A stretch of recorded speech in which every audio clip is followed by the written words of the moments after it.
Welcome to Libertarians on Tap Live. How are you doing tonight, Kimmy? Great, Kay. Can you hear me? Yep, I got you. You're a little soft. Okay, I'll Make try sure to you're go. next to your mic. Got Sure. you loud and clear now. How are Thank you doing you. tonight? Doing good. Doing good. Super Excited to excited have tonight. Lavern. We got a fantastic guest, and we got some friends that came in here to support the panel too. We got Lavern Spicer. Been a super fan of hers for a while. She is just an absolutely fantastic person. Ran for Congress in Florida. A bit of a philanthropist, a monster on social media, and just really an all-around great person. I'm really, really excited to have her tonight.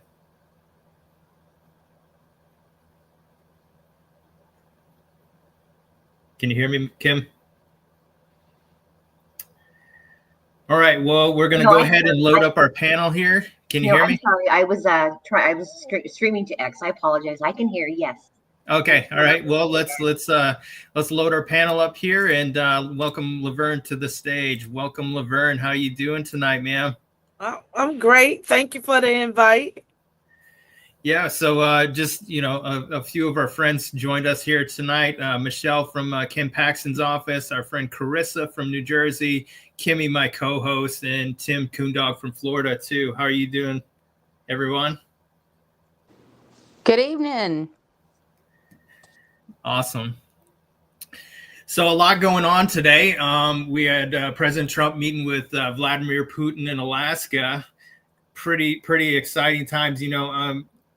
If anybody's going to bring peace in Ukraine, it's definitely going to be him. And, this is kind of a historic moment. Vladimir Putin hasn't been to the U.S. in quite some time. And President Trump, it was pretty historic. He welcomed them on the tarmac. They met and had the red carpet rollout or whatever. And then in comes the B-2 bomber and the fighter jets and stuff. It really caught Vladimir's attention.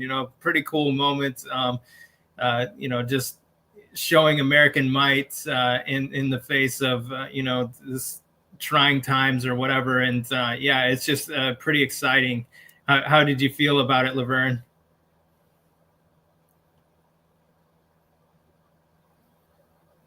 You got to unmute, ma'am. I felt it was very exciting. Hopefully they can work out something, whatever. I don't know, but it was exciting nonetheless. Yeah. And then, we saw Zelensky meeting with Keir Starmer. That reminds me of when he met with Boris Johnson, too. They tanked peace talks before. So hopefully that doesn't happen again. But we got a different person in office now. We got President Trump. He's gonna leverage both sides to try and make this peace deal happen. And I think, the American people are ready for it because we got really no appetite to be involved in this. So Lavern, I'm interested in learning more about you. I remember your congressional run for your Florida seat. Talk to us about that. Well, that was like a year or so ago. I'm currently not running, but I did run for Congress before because I wanted to make a difference in my district.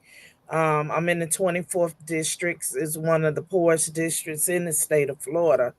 And over 20 plus years ago, I started a food bank to help people that are facing food insecurities. And because it was really needed, me and some friends and neighbors, we got together and we just decided to make a difference in our community. And right now, still in operation. We provide food for over 5,000 families monthly. So I'm very much involved. And that's, the type of people we need. We need people that are grassroots, that's got, that have something to offer, that are involved and understand what we need in this country to really make a difference and get back on track, and not a whole bunch of communists that really don't give a damn about this country, but more concerned about other countries than taking care of the people here and making a difference. We're Yeah, putting America first. yeah, that's crazy. 5,000 people. That's a ton. That's a huge impact in your city. You know, I guarantee you that the city's effort, the funding that they probably get to combat this problem, I bet you they don't even make a difference compared to what you're doing. Like that's huge. God bless you for doing that. That's amazing that you were inspired to do that, and thank you for having the perseverance to do that. I mean, I understand you work down there 3 days a week. No, And I'm here every day. every I'm here day. every Okay. day. This is my passion. This is my ministry. This is what I do. I'm here every day. This ain't no 3 days a week. No, I'm always here. But All right. but we feed people on Tuesdays and Thursdays is when we do our food distribution. Yeah. But a couple of other days during the week and the month, we also go to the senior buildings and take the seniors food so that we can help them. We stay there, we spend that time with them, and we find out what other resources that they may need. And we try to help them with that as well. Yeah, I mean, they've been impacted the most during, the Biden administration with the price increases and inflation and everything. Man, they are really hurting, being on fixed income. There's really not a lot of options that they have for themselves. And especially if they're alone, they don't have a lot of family close or something like that. They're really impacted a lot during those times. And they need people like you. Of course, a lot of the seniors receive less than $5 in food stamps. But of course, the illegals that came into this country received so many benefits that should have been right here in this country for our seniors as well as the veterans that have gave their life, fought for this country. A lot of them are back and they're sleeping in the streets. Yeah, absolutely, and that's heartbreaking. We send money overseas. It doesn't seem to have any benefit for the United States. We get involved in all these conflicts. We'll send, we're quick to send money to some other country in need, and then we don't help our own, and that's just really, that's not the American spirit. That's not, you exemplify that with your efforts for sure. Absolutely, and it was so heartbreaking to see when they allow all of those illegals to come in, and they in some places they received as much as 15,000 a month, some places more than that. But our seniors here that have worked, helped build this country, a lot of them receive less than $700 a month total income, and they have to figure out how they're gonna pay their rent, how they're gonna eat. A lot of them are now adopting their grandkids. So a lot of them have a lot of responsibility at hand and living on a very, very small income, fixed monthly. So we need to do something about it. We need people to have more of an open heart of compassion when it comes to helping others and making a difference. Oh, almost definitely. Isn't it sad, Laverne, that illegals are receiving much more than American citizens, including people, veterans, senior citizens. They're receiving a lot more in food stamps, money per month for rent, their house payments, or whatever their expenses. It's absolutely disgusting. I'm hoping that all just comes to a complete end. I'm not sure how that's going to happen, but I'm loving seeing that the what is 160,000 illegals, their social security was taken away. I don't even know how they got it in the first place. But something I wanted to ask you about Curly's house food bank is what. So what motivated you to start this, Laverne? And how many years have you been doing this? I think it started like in 1999 after Wow. my mentor, after her death. We started the organization.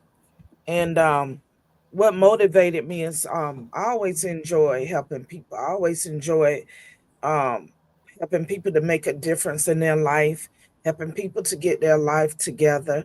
It does. Sometimes it don't even cost you nothing to just say something kind to help motivate people. Sometimes people just need a word of encouragement, you know. And but what motivated me was, like I said, I always had a heart of compassion, a heart to help people. I just have zero tolerance. I got a zero tolerance thing, but my heart is full of compassion for those that need it the most. That's awesome, and it's okay to have a zero tolerance, especially the way our country, what's been happening to our country the last 8 years. It's just been awful, horrible. Um, Something else I wanted to ask you is you are known as the hood conservative on your podcast. I did watch one of your episodes last evening. Pretty awesome. So what made you come up with that name? I Because love it's so feisty and spicy. because I like the term hood conservative because I am a conservative and I'm in the hood. So why not hood conservative? Because I want people to know, one thing with my community, so many of us have been brainwashed for many years, not just my community, just all around the United States. We have been brainwashed for years, listening to the media, the local media, the CNN, and everybody else that really have the communist mentality and the communist agenda. They have did a great job of brainwashing so many of us for so many years. So I always say what caught my attention was President Trump when he said, why don't y'all run and take your community back because they're not helping you anyway. And because I have a program that really like struck a bell, like was like a bell with me, because I know that was the truth. What he said was the absolute truth. I know the struggle, trying to get funding for your organization when you're asking for the funds to be able to help people, not to help myself, but just to be able to help people, to be able to buy more food than what we are buying. Because for us, I don't want to give people outdated old vegetables like a lot of organizations do. You go pick up the stuff, you got to throw half of it in the trash can. It's curly tosser style, and it's style for a reason. Okay, so what I wanted to do was be able to feed people with food, dignity, passion, while helping them to build up their self-esteem, and also encouraging them to instill greatness into their kids, into their families, and let them know to never, ever give up fighting for what you believe in. Never give up. Never give up. Each day that you wake up, if you're breathing, you're achieving. If you're breathing, you're achieving. Okay? So every day gives you another day to try again. Even if you fail, keep pushing. Just don't give up. So it's all about encouraging people sometimes. And I'll say it again, sometimes they just need that little push. Exactly, like you were saying, Lavern. I strongly believe in this. All it takes sometimes, in your day, is to just give someone a smile. Say, "How are you today?" It's the simple things, kindness, and I know you're doing a lot more than that, but it really truly can make somebody's day. And I just wish more people were like that. There's so many grumpies, just grumps out there in Oh, there's today's. a lot of grumpy, miserable asses, Yeah, I know. and that's just the truth, that comes with the territory. And I always say on my show, a lot of people mad about shit that happened in the 60s I and the know. 50s, and they don't know how to let that shit go. So when they come out, they want to take it out on everybody. They want to take that shit out on everybody. And that's why when they run into people with me, I'm just going to tell them straight up, I understand that you grumpy as hell and you miserable, but you need to let that shit go. You know what I'm saying? You need to let it go. And Kimmy, when you asked me about the hood conservative, first of all, that word hood in itself, if people are in the hood, that word hood is going to catch their attention. And then the other word, oh, she's black and she's a conservative. So what made her change from being a Democrat? And what exactly is she talking about? So for me, I want to use my voice to encourage people, empower people, but also wake people up, because a lot of people are sleepwalking through life. They don't even have a clue as to what is going on, because they've been so fucking brainwashed that it's hard to tell them anything. They don't want to hear it. They feel like you don't know what the fuck you talking about, because CNN got all in here. All the news, the left wing news is all in here. So for me and my podcast, it's a wake up call to get people to listen, but also to start thinking differently, and to let them see the other people out here that think and feel differently to what we have been so brainwashed to believe. So are you technically a walk away from the Democratic Party? Or I was a Democrat. I was very involved with the party. I fought for them for many years, and the craziest thing is, the craziest thing is this. For many of us, especially in these Democratic districts, right? We have the tendencies to keep voting for the same people over and over again that stay in these seats that do not help us at all. So the definition of when you keep doing the same shit and you expecting a different outcome is fucking insanity, okay?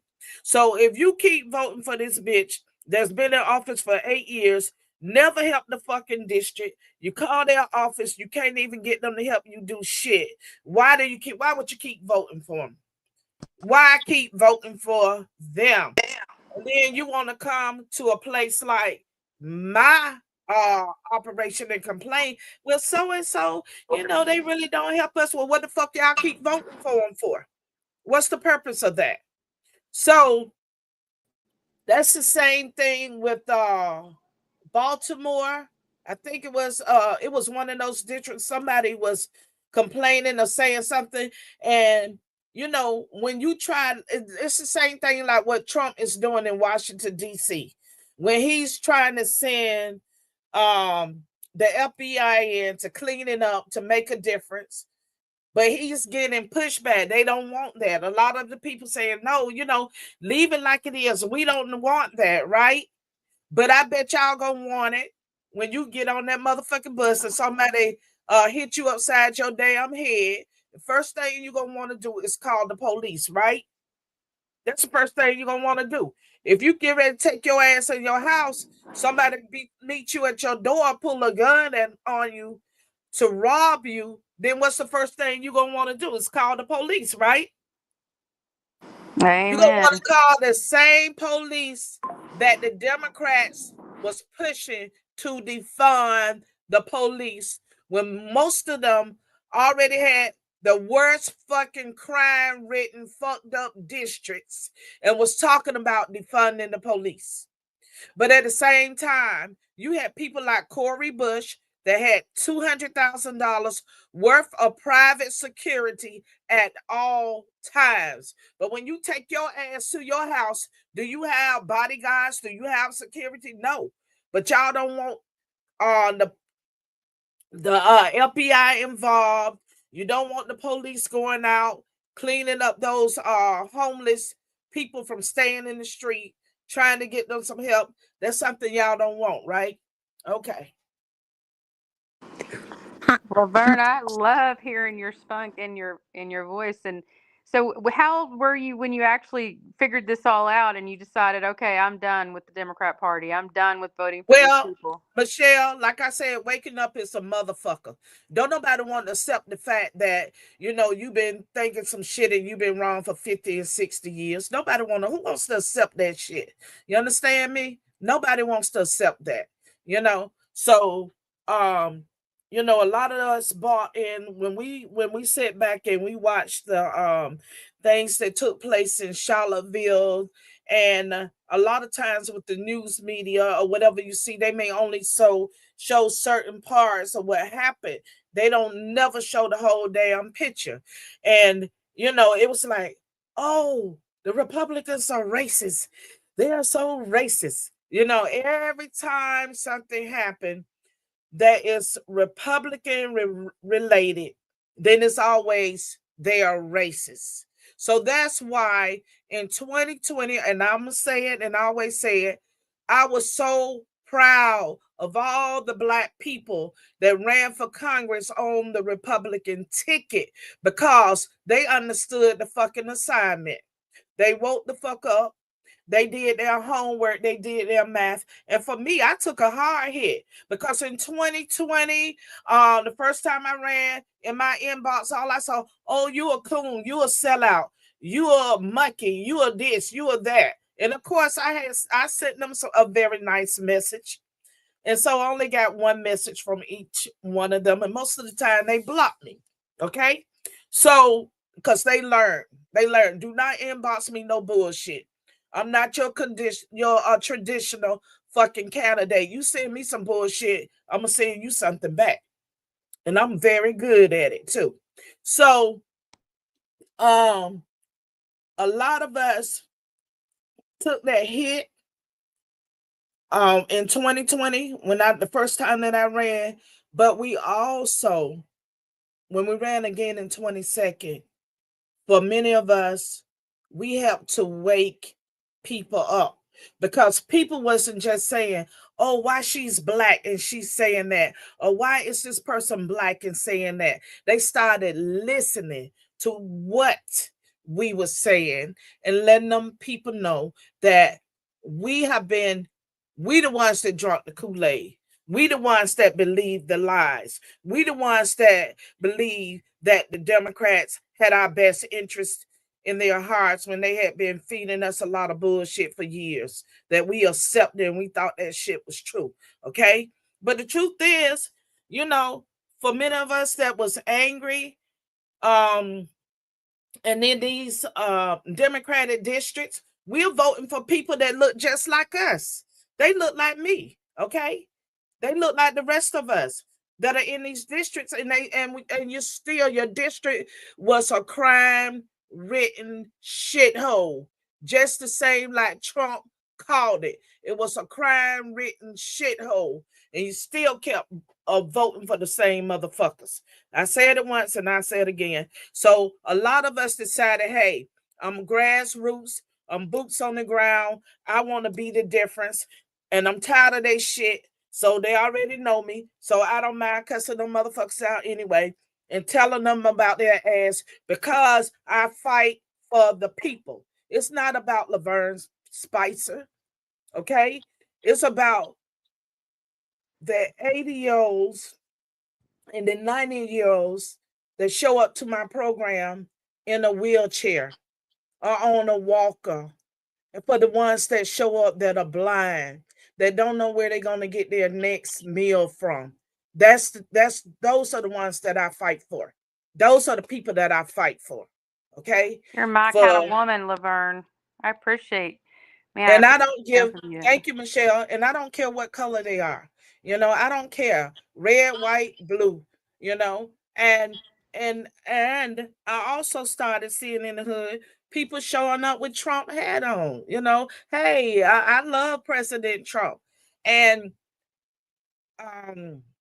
when I first started my program in the 90s, it was 100% African American in my community. Now this community is at least, I'd say about 85, 90% Hispanics. It's about 80%, 90% Hispanics. But when you're riding through the hood, you see Trump flags, you see American flags, and that's what it's all about. People that love this country, because these other countries in the world, and I don't give a fuck if it's a third world country like Haiti, they still love their damn country because that's where they was born at. That's where they was raised at. That's their motherfucking country. Even if it look like a shithole, they love their damn country. So why Americans cannot have that same pride and that same love for their country? You know, I often hear people say, hey, but we are oppressed. And I'm like, okay, what the fuck is your definition of oppression? Because I ain't seen nobody here that got to go cut down no damn leaves to build a hut to stay in. I ain't seen one motherfucker here got to go chase a lion or an elephant or some shit in the jungle to cook their meal. You could go to the grocery store. You could go to food banks. You could go anywhere and get your meal.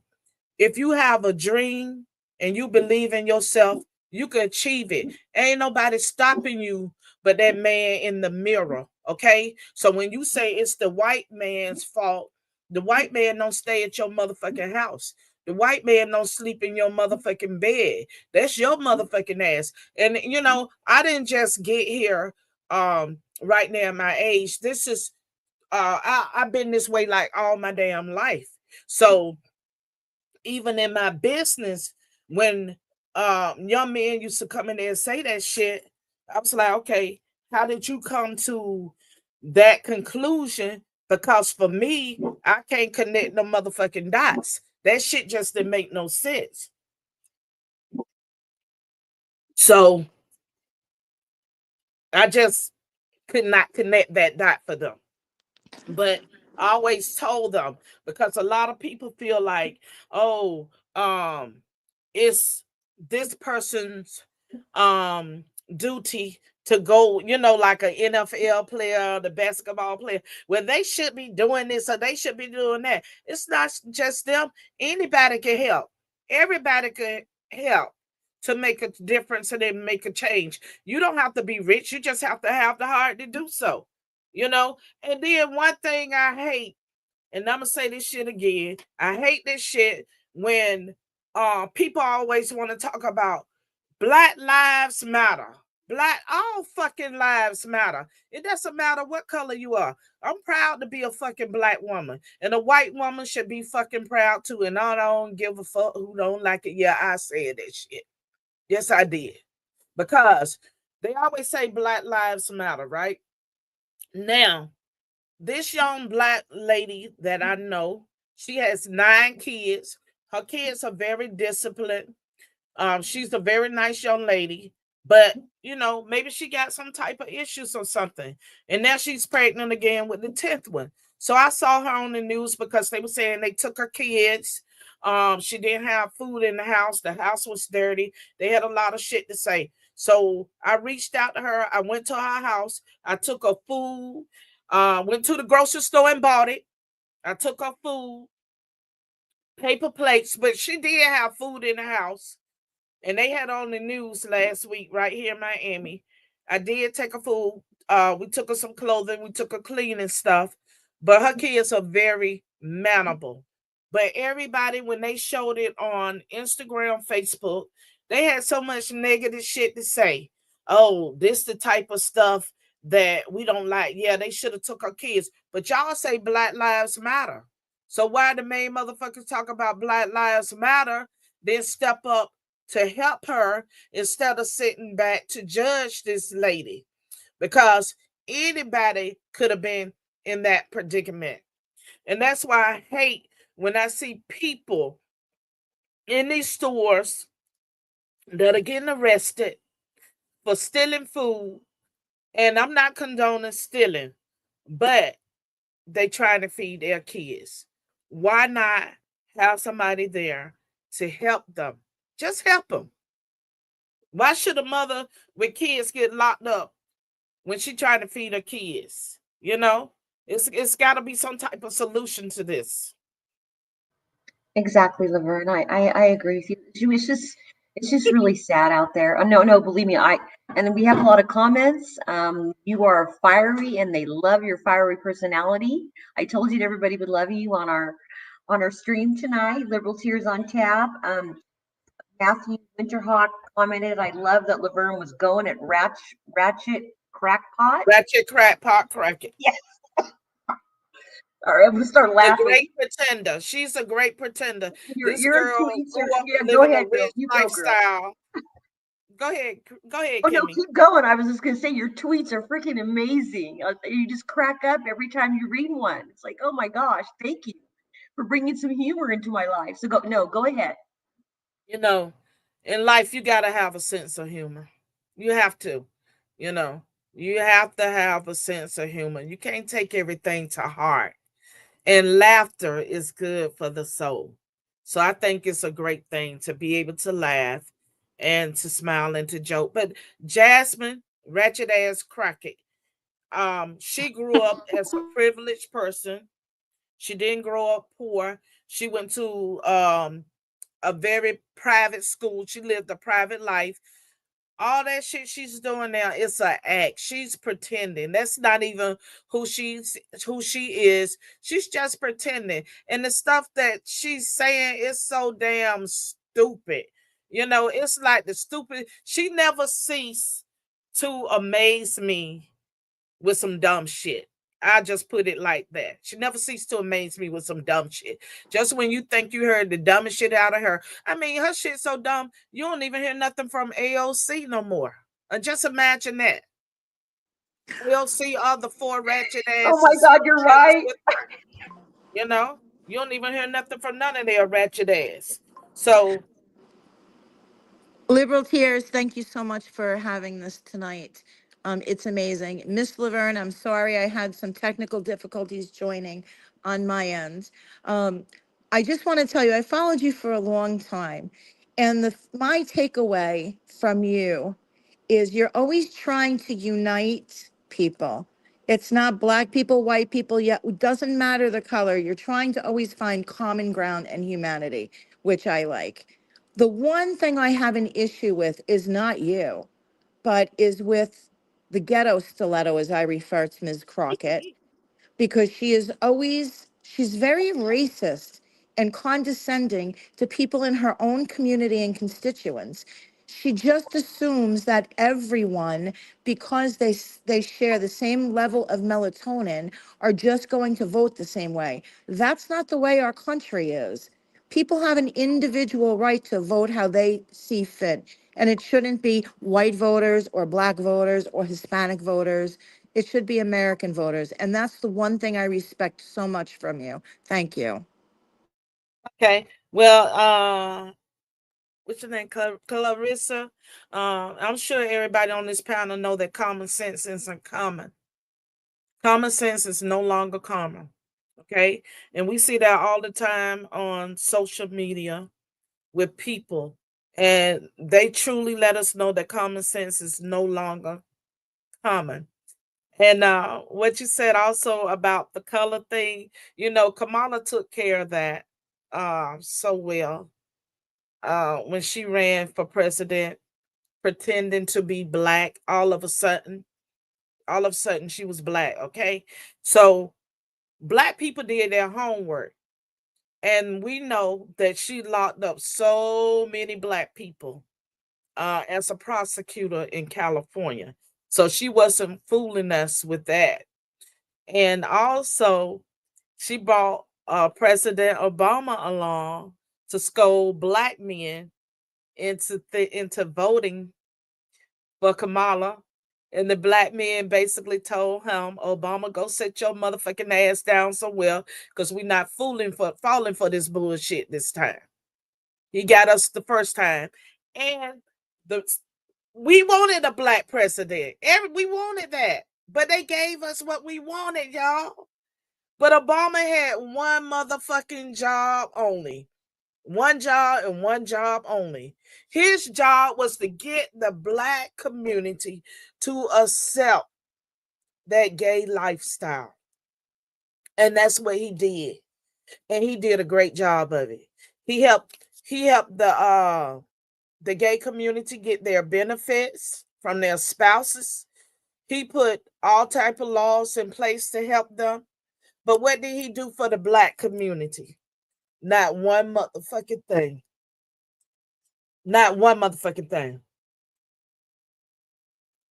He couldn't even get Detroit, the people in Detroit, he couldn't even get their water situation straightened out.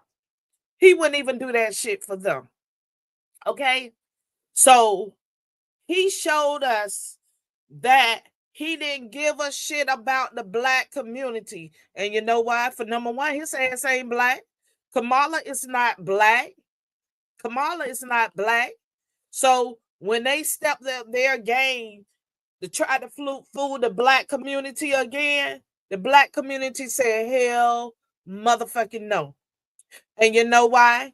Because the news media did such a great job on President Trump. Because with all them fucking indictments, they slapped at him. That's what caught a Black man's attention. Because the first thing the Black man is thinking, hey, why they treating this man like he a Black man? Why they locking him up? Why they throwing, well, they did lock him up, but why they throwing all these indictments at him? And a lot of this shit didn't even make no motherfucking sense. They went and got an old bitch from years ago that said Trump raped her in a fucking store in the dressing room. Okay? Now, first of all, you wasn't at home. You in a whole store in the dressing room, but you didn't say nothing and you claim you got raped. That shit there didn't even make no fucking sense. Now, if anybody, well, y'all young people here, but anybody old as I am, if you used to date back in the day, half of them motherfuckers you used to date, you don't even remember them. You see them and they'll be like, hey, how you doing? Oh, you know, we used to go out. You be looking at them like, who in the fuck is you? Because you don't remember them motherfuckers, you know? So how is it that all these people pop up from out the blue with stories from the 60s and 70s when they was clubbing?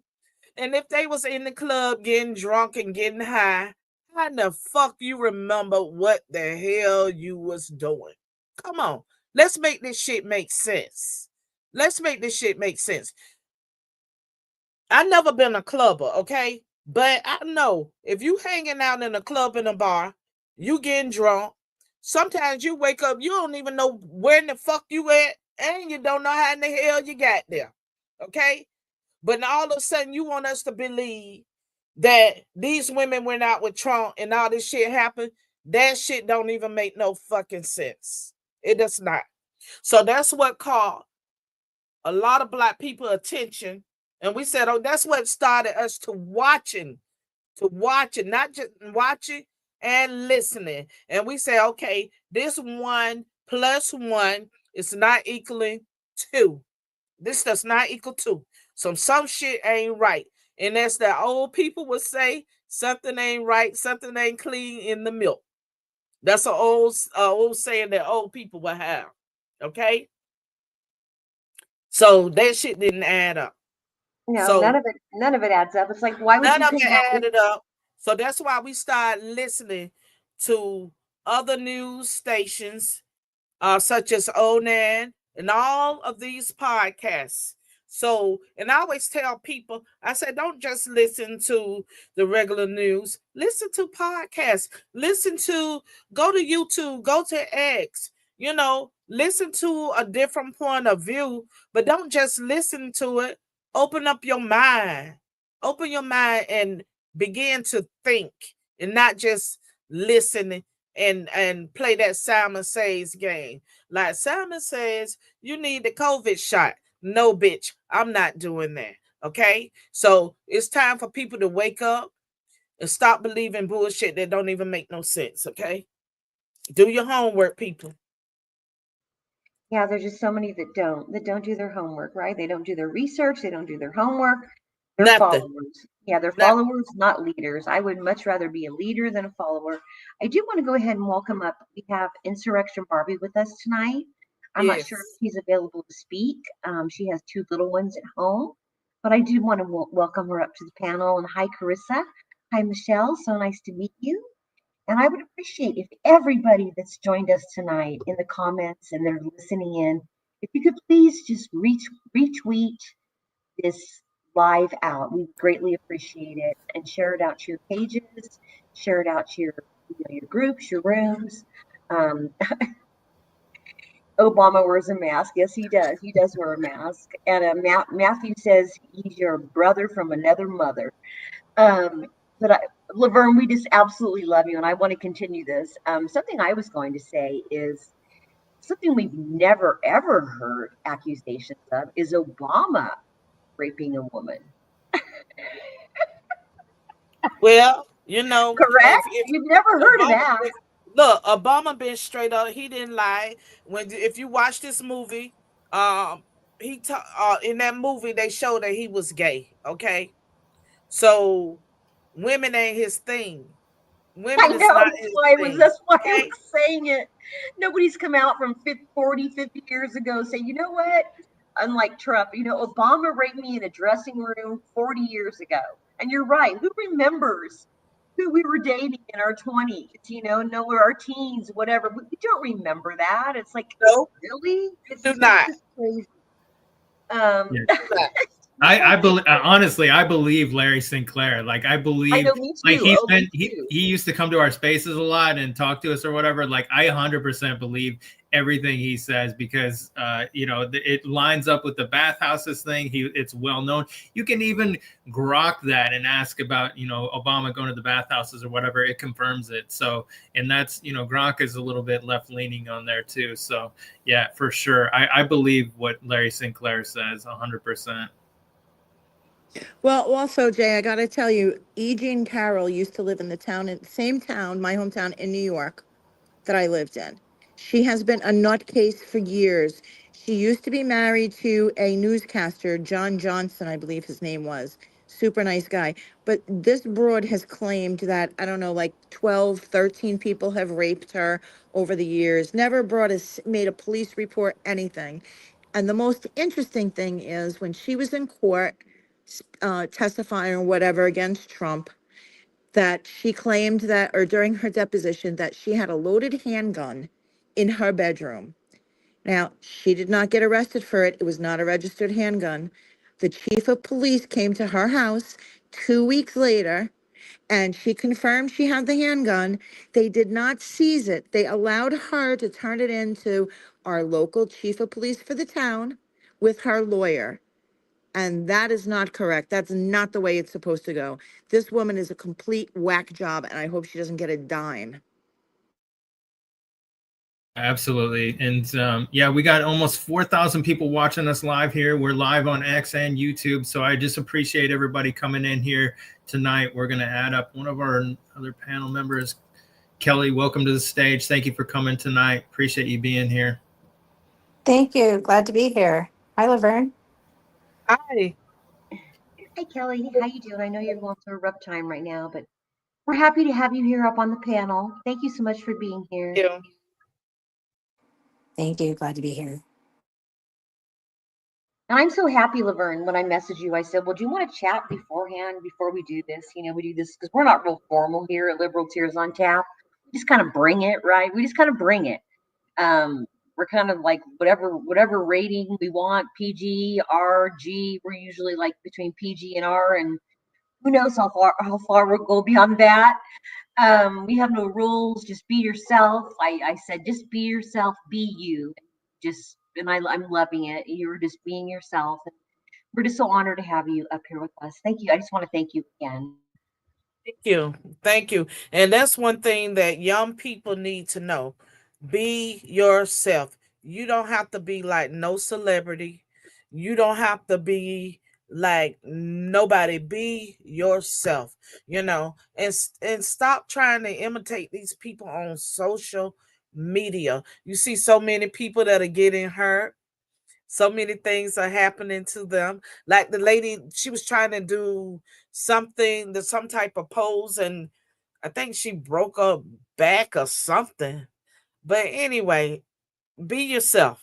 Be yourself. Yeah, absolutely. I used to teach in a Title I school, and a lot of these kids, that's exactly right. They wanted to be social media stars. They wanted to be, basketball players. They wanted to do all these things that weren't realistic to, them. One or two of them might make, something or whatever, but the other 99% were never going to do that.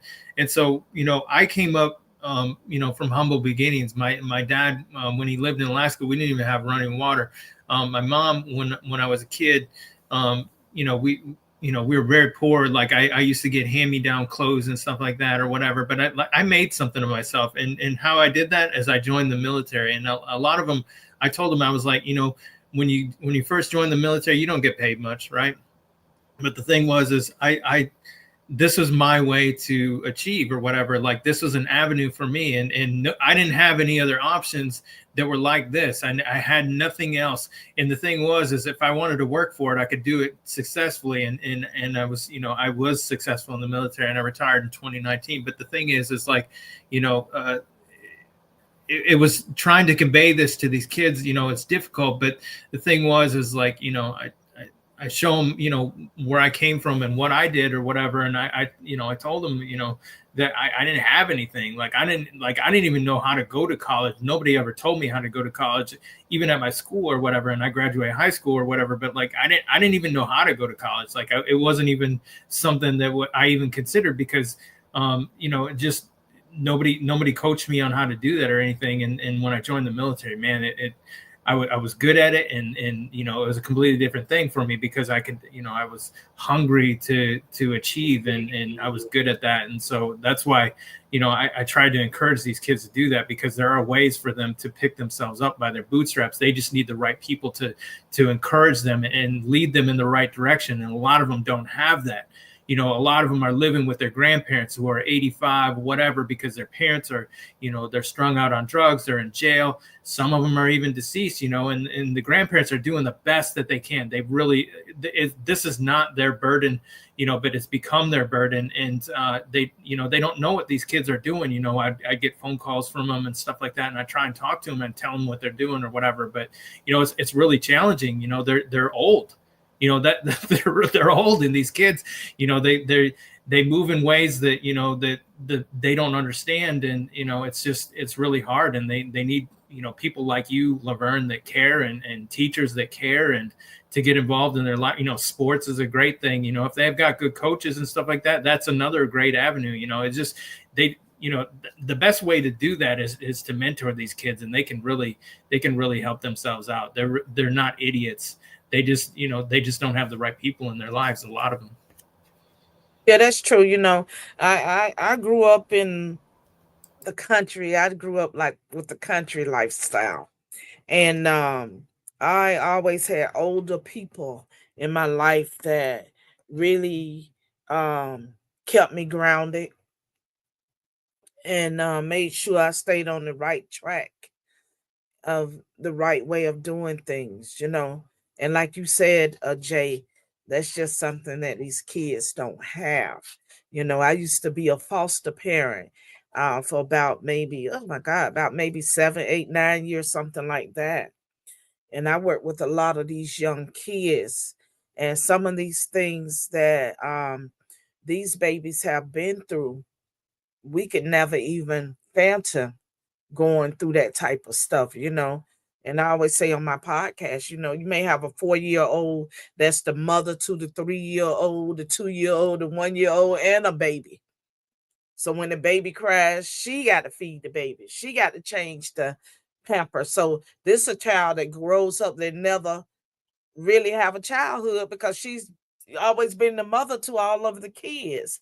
But at the end of the day, it's something that we can all learn from each other, because one thing I noticed about those type of kids like that their parents, the ones that their parents are incarcerated, their parents are on drugs, those type of children really love their parents. They love them so much, and they just want to do anything that they can to make their parents happy. And on the other hand, when you have people that are really rich and wealthy, a lot of them, their kids, they don't care about making their parents happy. You know, they want to do whatever they want to do, and they really don't care. But once again, them crackheads, them kids, they really love their parents.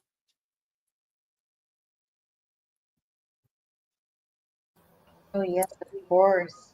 And it's sometimes it's hard. I was raised. Gosh, my parents passed away very young age, in their 40s. But I was raised. Let's see, my mom was not very nice and loving. My dad was. My dad was my role model, my superstar. He was just so kind. He passed away way too young at 47. My mom was a bitch. My mom was just a bitch. I don't know what her deal Hey, was. Kimmy, I can identify with that, okay? Because my mom was the same way. I don't My mom was understand the it. same way, so I can identify with you, okay? Yeah, my dad was like, he loved Jesus, loved the Lord. He's the one that talked to me about, just life in general. He used to call me like chocolate eyes, your eyes are like chocolate or coffee eyes. And he was just so sweet, just so loving. And so both of my boys, they're 27 and 23, have grown up without grandparents. When I got married to my ex-husband, his parents were also he he was a mistake. Maybe mistake in everything, I'm not sure, but no, I'm just kidding. A mistake, pregnancy. They were late. They were older in life when they had him, and they passed away. I believe their 80s or 70s. I can't remember. But when we met, we got married, and we didn't. There was no grandparents, which was weird. But I have never once like felt sorry for myself because of that. I just that's just the way it is, and we're just going to continue on our path. And I've always taught my kids. I raised them alone most of their lives. Just never, ever, ever give up. I'm so proud of them because they both are just doing so well and thriving in life. And they have that positive. My oldest a little bit kind of teeters a little bit, like he wants to he's one of those that wants to restart the country, and doesn't like Trump. He doesn't like anything politics at all. But we just do our best as parents. I mean, it's all we can do is just do our best. And to those people around us as well, like you were saying, Lavern, like I said earlier, a smile, a laugh, just a nice, oh, your hair looks nice, just a compliment. It's not hard. It's not hard to do that every single solitary day. It really. So just wanted to kind of elaborate on that, but I'm just you were just an amazing, amazing gal. I'm curious if you ever will get back into politics. Do you think you will? I could never leave politics. I mean, politics is just a part of my life. It's just a part of my life. No, because everything I do, I always tell people that politics governs every aspect of your life, whether you want to believe it or not. Because some people be like, "Oh, I hate politics. I don't want to have anything to do with politics." I always tell them, you don't have to have anything at all to do with politics, but politics will always have a lot to do with you, whether you like it or not.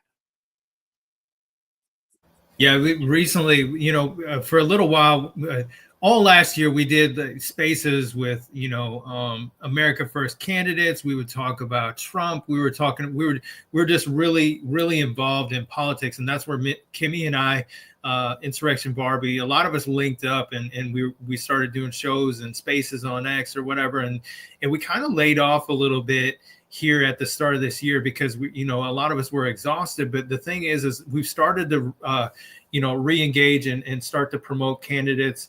I've done we've done Candace Taylor, we did Doug Billings, we did Larry Brock this week. We're starting to re-promote these candidates again because, like you said, you just can't get away from it. When you care about your country, when you care about your community and stuff like that, it's really hard to disconnect from it. Like I want to just go retire or whatever because I got my military retirement and stuff, and I'm working or whatever, and I just want to like go enjoy life. But it's really hard for me to do that. I can't do it knowing what I know about politics, knowing what I know, people are going through, I have a hard time disconnecting from it. I just can't do that. I serve my country or whatever, but like I serve my country because I care about it, and I just can't stop caring about it. Like I just, it's not in me, and so that's why Kimmy and I we just started. We're going right back at it, because 2026 is every bit as important as 2024 was, and 2028 also. If we lose again, if we lose our ground or whatever, we're right back to where we were, and things are going to start getting worse for people, and you're going to need to feed 5,000 more people. If the economy gets any worse, like it was under Biden or whatever, man, it's just really going to be bad for people, and I just can't, especially the seniors, and I know that. I do.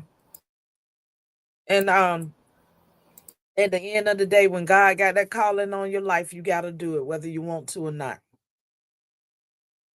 Yeah, absolutely. And the Barbie's in here. She was one of the, it's funny because the Florida special election was happening or whatever, and she was one of the only people I saw banging that drum, trying to get those Florida candidates pushed to the head. It was just crazy. I just don't understand. Cost nothing to do a post or whatever. I don't know what the RNC was doing, why they weren't trying to promote these guys.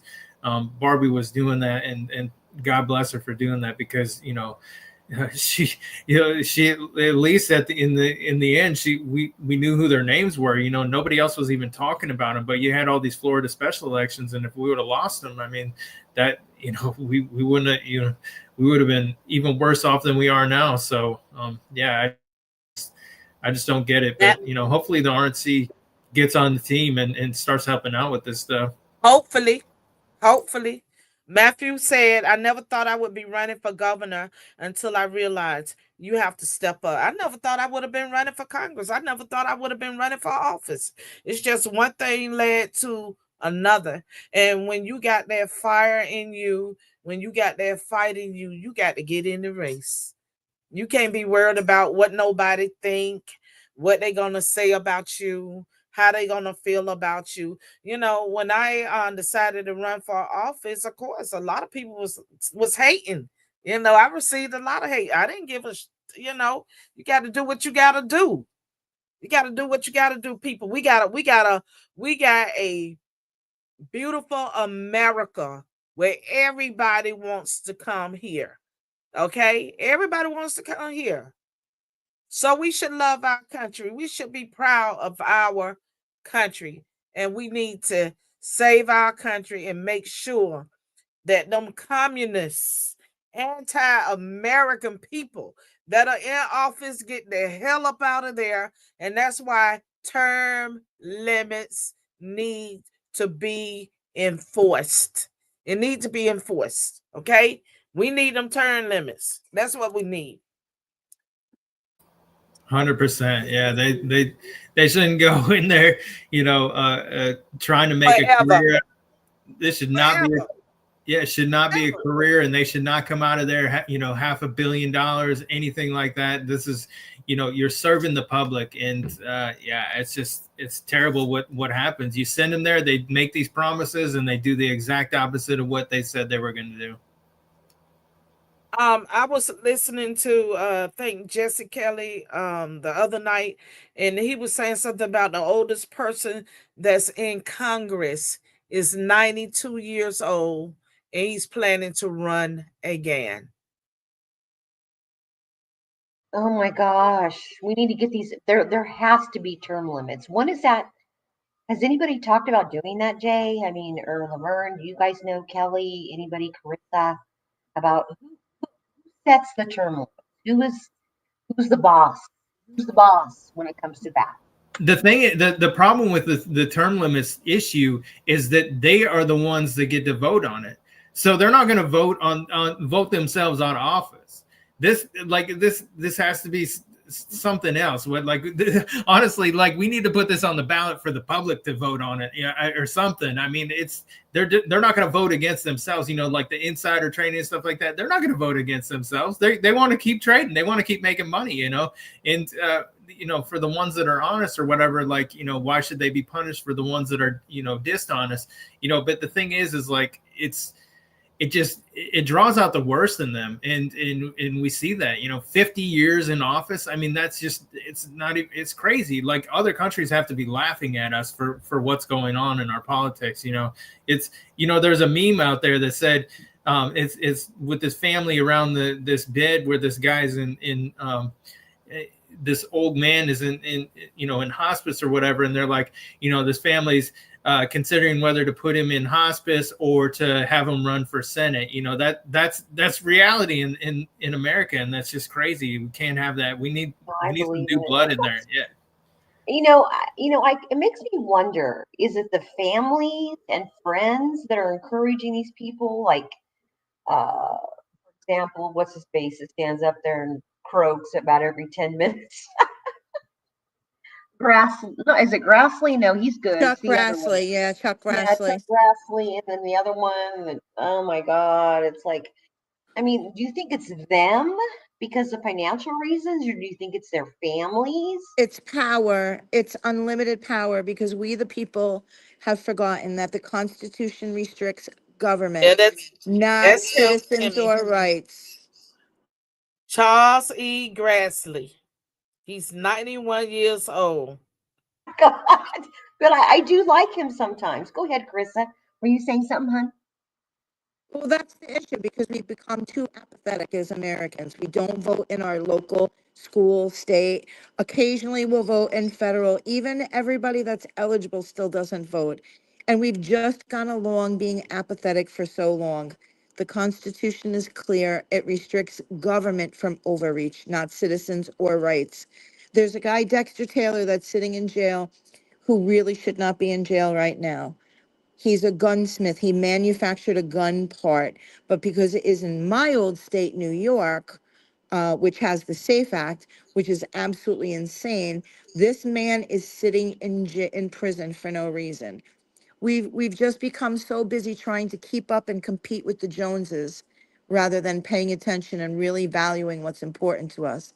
Chuck Grassley's great. He still is a farmer, but he's 91 years old. I don't even want a savings account that's 91 years old, let alone a congressman.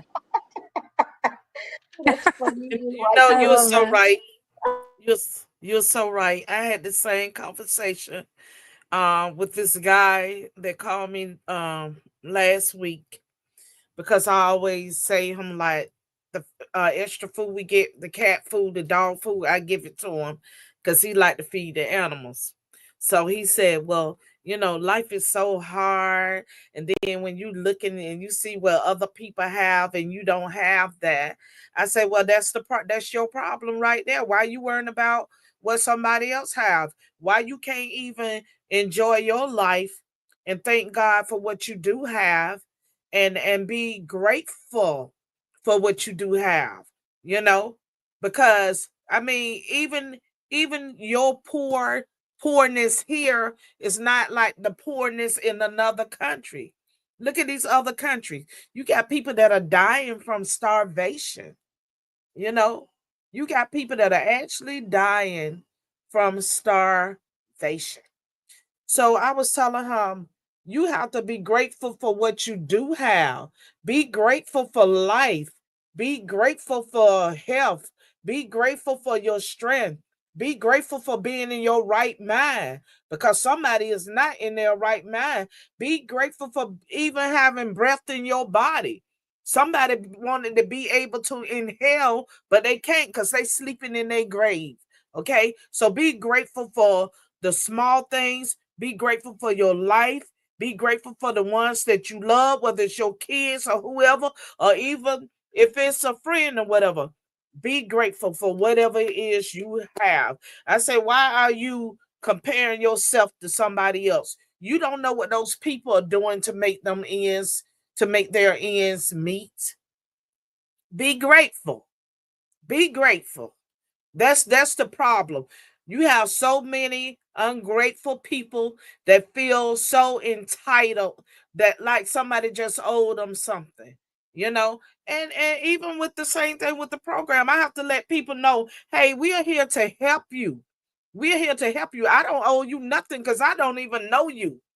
But be grateful that we are here to help you. So don't come with that attitude of entitlement, feeling like somebody owe you something, because that ain't even that type of party. It's about being grateful. Sometimes you just have to take time to breathe. I mean, be grateful. Look at the sun, how beautiful it is. I'm in Miami, and I always tell people, I feel like Miami is, I don't care what nobody else say about Miami. I'm from North Carolina. I'm a country girl. I feel like Miami is heaven on earth. We have the most beautiful beaches. We have the palm trees, the beautiful weather all year around. People here don't even take the time to enjoy the scenery. Just take some time to enjoy the scenery. Just sit outside and enjoy yourself. Have a great conversation with someone that's pleasant, not a old mean, ornery, ungrateful witch. Okay?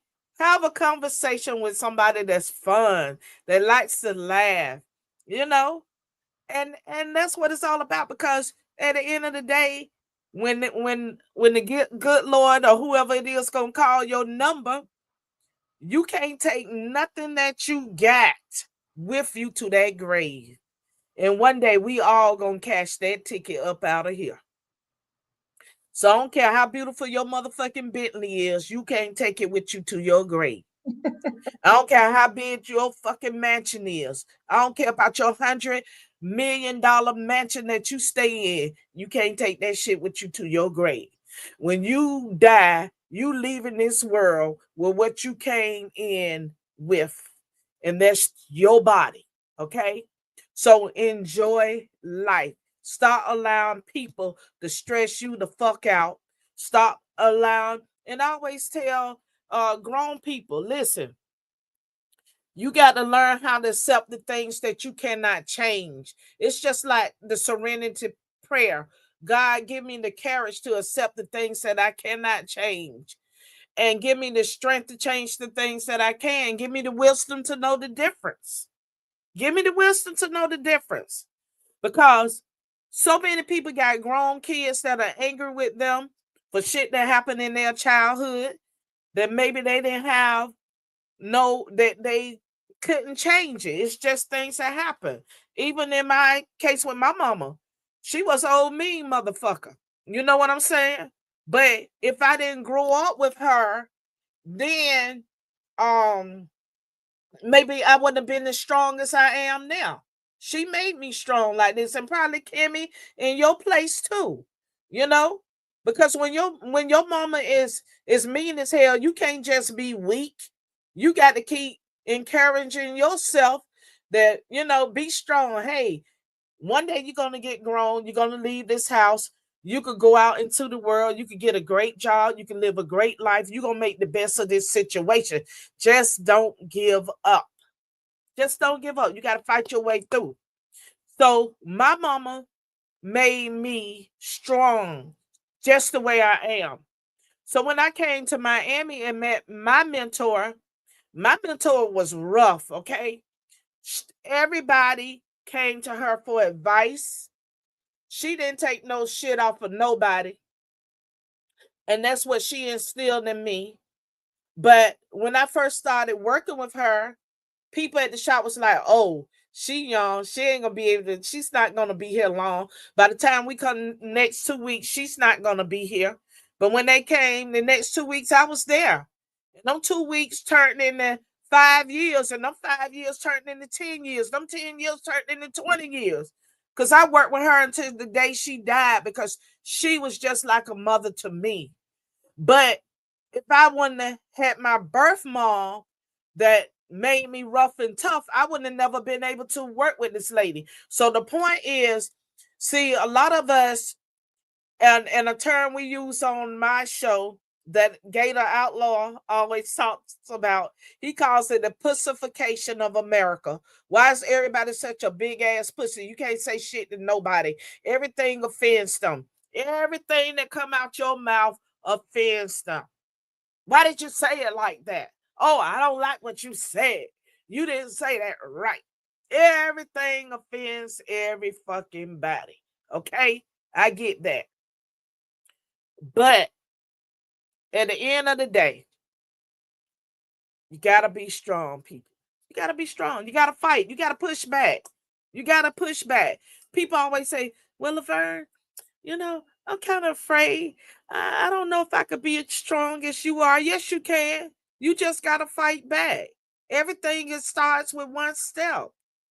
Everything starts with a step. You got to fight back. And that's the same thing with this country. We got to fight back. We got to fight the elitists. We got to fight the people that are in high places and doing wicked shit. We got to fight. And I know for a fact, I may cuss like a little sailor, but I know that prayer changes things. So y'all keep praying and keep believing and keep that faith. And let's fight and take this country back. Oh, believe me, we love your cussing like a sailor, Lavern. There's no offense here, and that's one of the reasons I love you so much, because you were just who you are. You're true to yourself.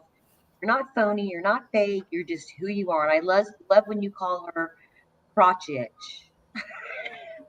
I'm sorry, I had to bring that up.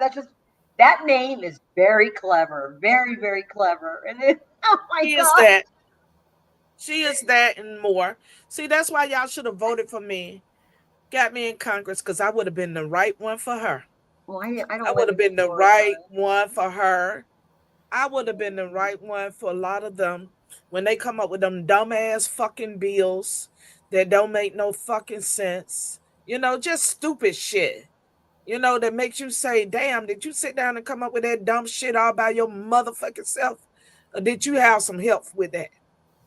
Like on my end, and I ain't gonna call no names, because if they listening, they gonna know exactly what the fuck I'm talking about. One of the commissioners, she was trying to push something to make it legal so that people could not feed the animals. You can't feed the cats, dogs. And hell, in Miami, we got chickens every damn where. Like where y'all at, y'all got them damn cats and dogs. We got cats, dogs, and chickens every damn where. So she want to make it legal that you can't feed the animals. So if you can't feed the animals, how are they supposed to eat? Yeah, I just don't get it.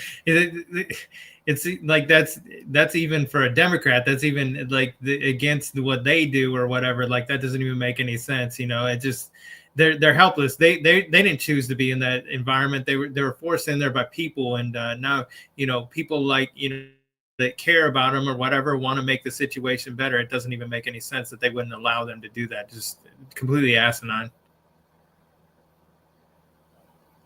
So true. So I was sitting there looking like, okay, if the people don't feed the animals, who in the hell is going to feed them? How are they supposed to eat? How? Right. It's not like they could go to the damn grocery store and say, give me a bag of that puppy chow for Junior over here in the yard, and give me a couple of cans of fancy feast and shit for the cats, and I'll take a little corn too for the chickens. Yeah, well, thank you for doing that, because it's that's something that people don't think about. They just especially during COVID too, people got a lot of pets and stuff like that. They were bored or whatever, and now they get rid of them, do whatever or whatever. Like just a lot of old people adopted pets or whatever, and then now they left them, and the pets are just they got nowhere to go or whatever. So that's a lot of friends on here, they've been trying to promote these shelters and stuff like that. And Political Palm used to do that a lot on here, but she doesn't have an account anymore, I don't think. But it doesn't make any sense. Well, Lavern, I want to make sure we're being respectful of your time tonight. Just trying to see how much longer you have, and we appreciate. Want to hear from American 555 girl on X? Yes. I wanted to say, what you said really resonated with me, because I've always felt like I've kind of been quiet and I've always felt kind of like a doormat sometimes. But what you said really resonated with me, because everyone's like, oh, you're so sensitive and whatnot. But I feel like lately I can finally say, like stand up and say, you know what, I'm not a doormat, and like fuck off to people. So, like, See, to be honest, that's a big step right there. I'm proud. That's a like big I'm step. tired of, That's yeah, a because big like, step. yeah, because I'm tired of, I'm not a doormat. I don't and, like, and people, I don't have to be. I'm not going to let people walk all over me. And I'm just like, because like my mom wasn't always real nice to me. Now she's got dementia and I'm kind of a caretaker and she's in a nursing home now, but like I'm just done being people's doormat. So that really resonated. It kind of brought me to tears because I am still sensitive, but I'm not as sensitive, like I'm not going to allow people to walk all over me anymore. So thank you. That really resonated. I appreciate it. Kilburn, I see you up here. I see y'all. I want to thank everybody for joining us tonight. Please repost this stream. Please repost the stream. And America Girl, let me tell you something. All it takes is that first step. Because that first step gonna lead you to the next step. And plus, when your back is against that wall and you know it's nowhere you could go but forward, you gotta make them steps.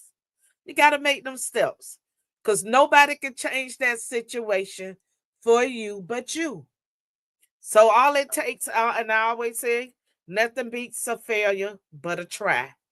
So keep trying and keep pushing back. The more you push back, the stronger you're going to get. The stronger you're going to get. Thank And you. don't give up. Appreciate it. Don't give up. Never. Thank you. That's right. Yeah, Kelly's become a great friend of us lately, and she's somebody who I followed a long time ago, and I just really never really talked to her, and then she started doing space with us, and she's just become a really good friend and a great patriot, and she's going through some struggles, taking care of her mom right now, and I just really appreciate her. She's been a great help up here with us, and a great friend, and always supportive. So thank you for being up here, Kelly. The Thank you. I same thing appreciate you with guys too. you know our generation, even though a lot of our parents was kind of rough and tough on us, but still, right now a lot of them need us, and that's the time for us to help them and give back.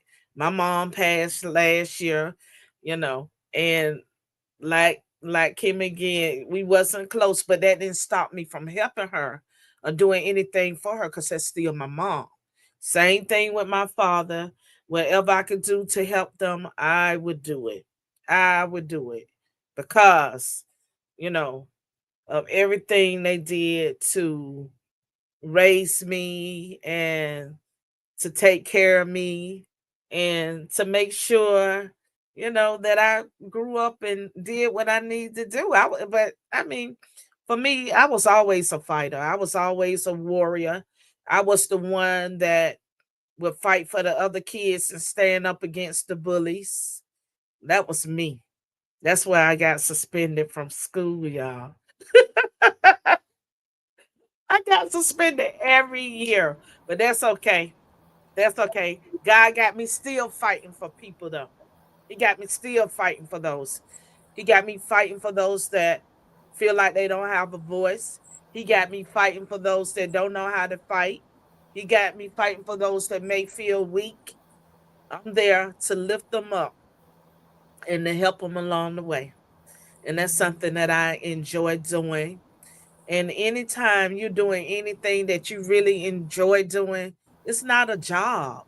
It's not a job. It's just your passion. This is something I've been doing since I was a kid. When I was a little kid, other kids out there playing in the streets. We play, we do our things, but I go help all my old neighbors. I go clean up the house for them.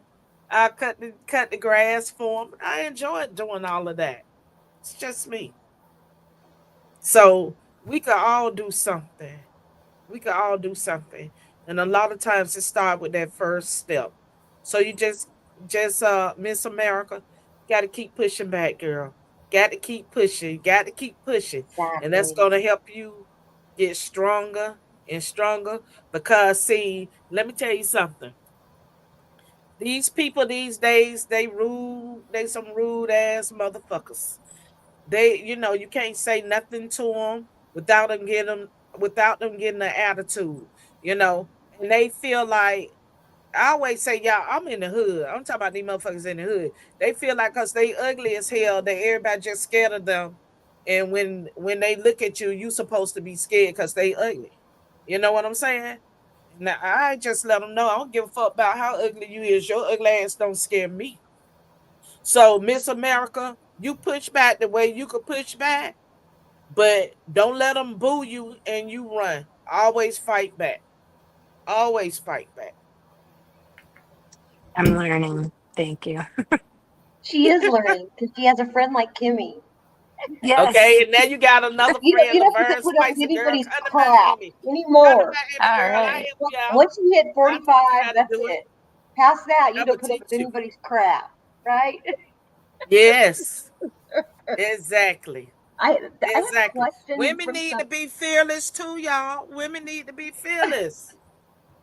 We are warriors. We are warriors. I I think am a we warrior are. queen. I think we see That's right.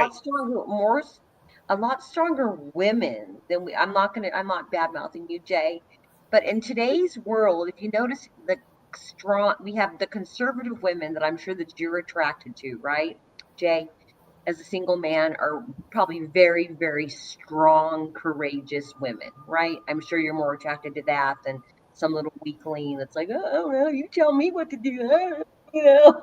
That's why I surrounded myself with them. Look what I got on my stage. This is I know, right?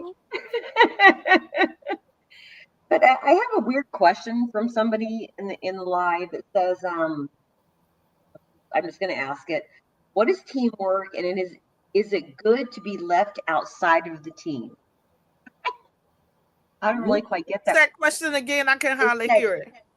what is teamwork, What and is teamwork? is it good to be left outside of the team? If you left outside of the team, it ain't no teamwork. Exactly. I was thinking the same thing. If you left outside of the team, it's no teamwork. If there is no I in team, there's no I in team. Exactly. And I was going to say, anybody, if you want to comment and make a comment in the comments, any questions that you have for Lavern or any of us up here, especially Lavern, we are happy to answer those. Unfortunately, I can't type out a response to you in the comments. I see you, Nola. Welcome, one of our biggest fans. Thank you Dave, so much for reposting and David being here Pollock just tonight. David Yeah. Pollock just joined us in here too. Welcome to the stage, Oh, David. awesome. He's here. Awesome. I promised Laverne he would be here. Yay, he's here. Hey, Laverne, Yeah. sorry. I was No, that's dadding okay. tonight. No, That's that's That's okay. okay. I've been You're holding a it busy down for you, guy. waiting for you to come in the room. We were just talking Laverne. about teamwork. Yeah, we talking Team. about drinking some of this Tears to the Left whiskey, probably. It's Friday night. I got some Yeah, right Hey, we behind me that'll over there. Jay that'll actually be has too some. turned up. He's been drinking Too it. turned up. It's And It's really good remember, whiskey, actually. yeah, Yeah, that's it's what remember, nice. Jay said. y'all, Okay. teamwork makes the what? The Teamwork dream makes work. the dream work. Dreamer. There is no I in team. That's the problem. A lot of people don't understand that. It takes a team to do any and everything. There's no I in team. No There, I. there isn't me, though. Oh my God. So how are those cheers to the left? How does that whiskey taste? Smooth? Oh, I mean, look, it's Friday night, so it's tasting fine. It's Oh, great. you know, Awesome. last time I was on with Laverne and Eric Bowling, Oh y'all were yes.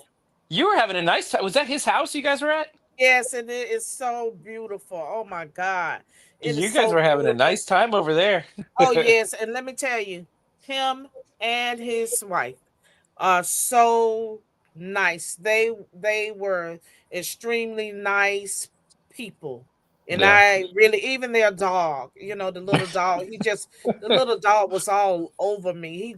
He welcomed me there, and they're really nice people, and I really enjoyed being there. Beautiful Yeah. people. Yeah, he's a solid guy, and for somebody who's had a TV career like him, I have met so few people that are as down to earth and kind and just normal. You know, and Yeah. people, yeah, it's, Well, David. See, the problem with that in this world in these days that we are living, it's very few normal people left. mhm. As you know, with that liberal thing, you see them with the purple hair, the nose ring, all the tattoos all over their face, and they're even coloring their eyes, the inside of the eyes, with black and green and all type of colors, and I'm just looking at these people like, what the fuck? I mean, are you trying? Are you trying to? What's your purpose to intimidate someone, or are you like going trick or treating all year round, or what the fuck is going on with you? It's Laverne. It's they're rejecting our. It's really just trying to. You imagine a room full of people that are cool, right? And everyone's just kind of hanging out together, drinking the same punch, and just having a nice little time. You're like, all right, cool, it's a good party, it's a good group.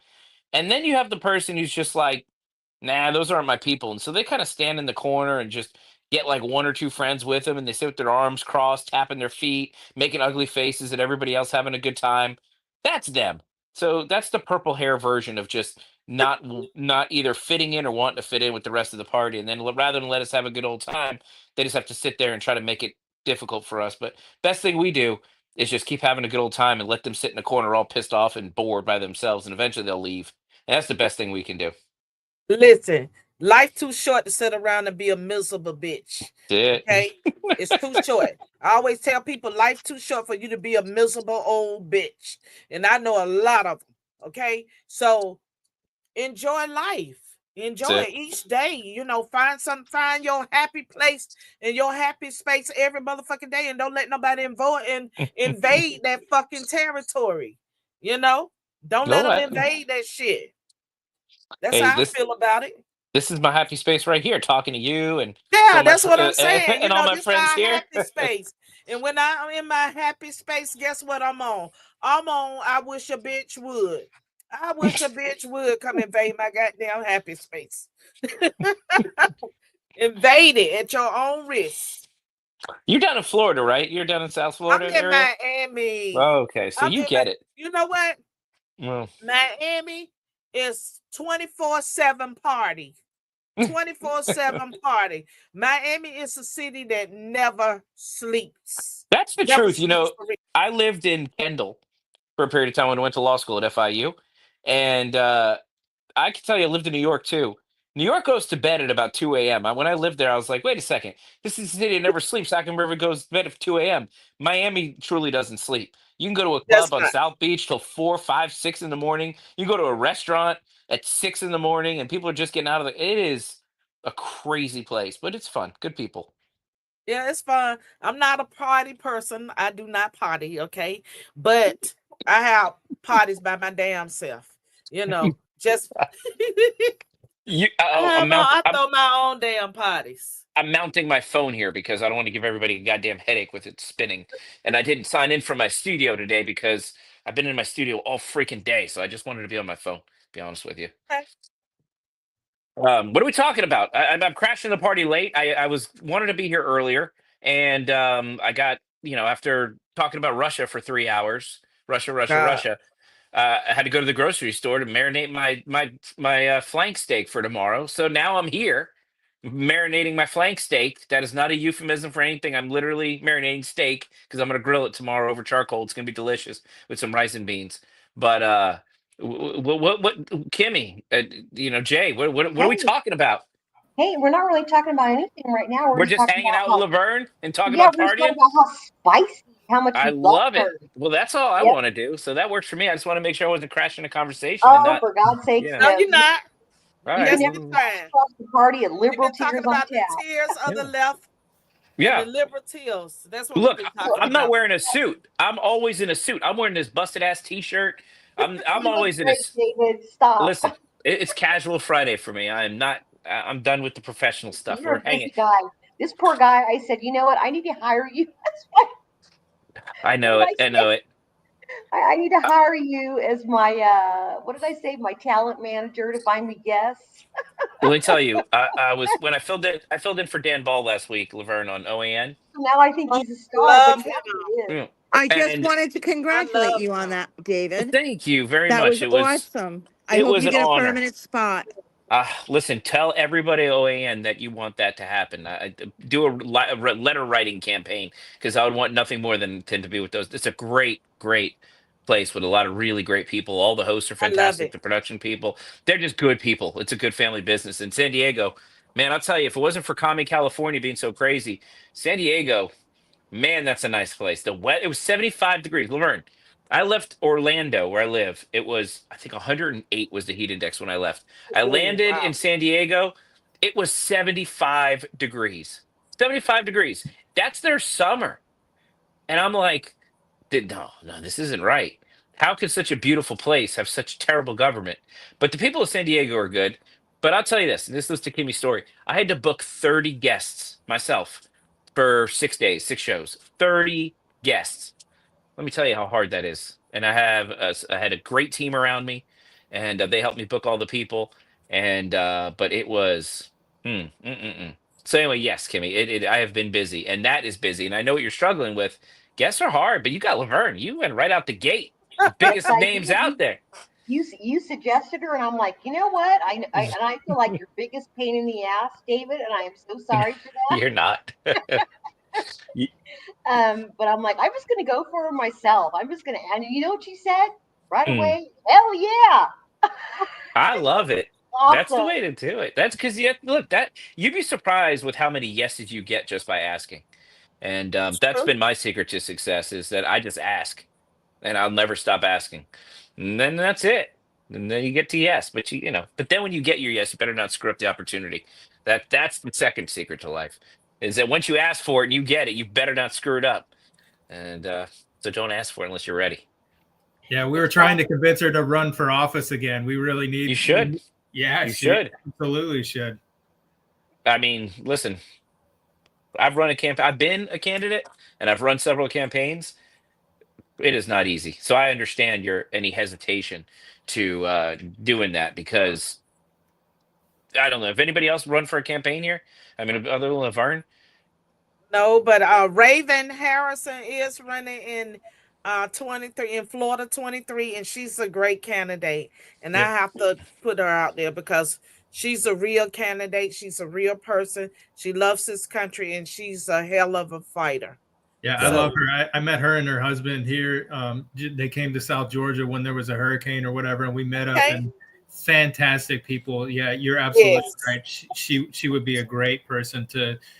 She ran for Congress last fall and didn't make it, but yeah, if she's doing it again, absolutely, she'd be fantastic. Well, you should try and get her on here.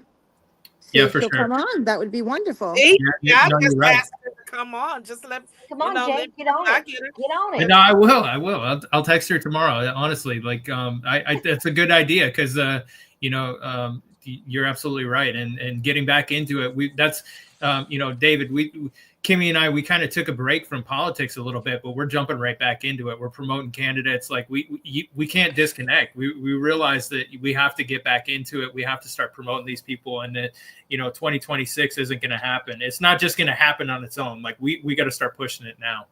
Well, look, a diet from politics is healthy sometimes, and it's good to reassess. And it's crazy today. I've been covering this Russia thing so much. Russia, Russia, Russia.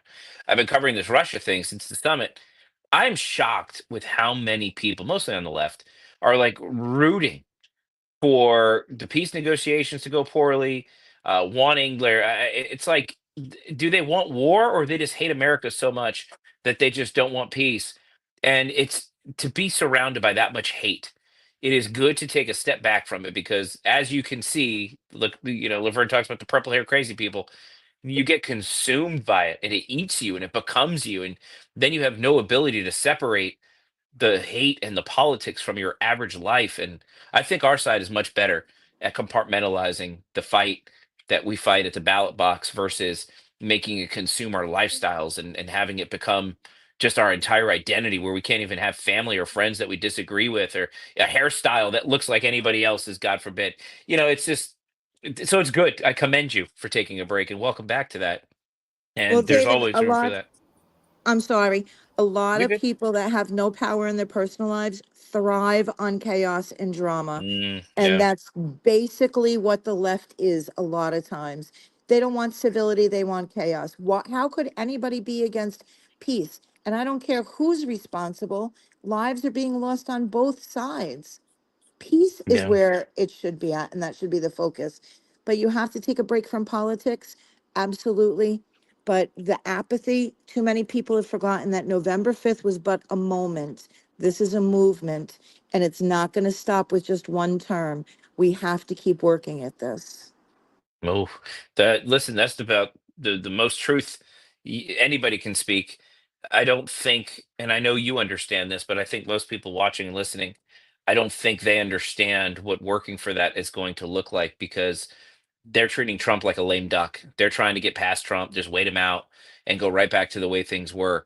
And I'm talking about the GOP. The GOP is not down with the GNUP, and they're doing everything they can to hold on to the past. And that is something that we all need to work very hard to get into our local GOPs, to get people elected to just the officer positions in the GOPs, in order to make sure we have the right candidates getting elected locally, because as General Flynn says, it's local action has a national impact. And if we are going to save this MAGA movement, because the MAGA movement dies when Trump leaves office, unless we're there to ensure that he's surrounded by people that actually emulate his policies. Because Republicans are funny people, and wherever the tide goes, so do their beliefs.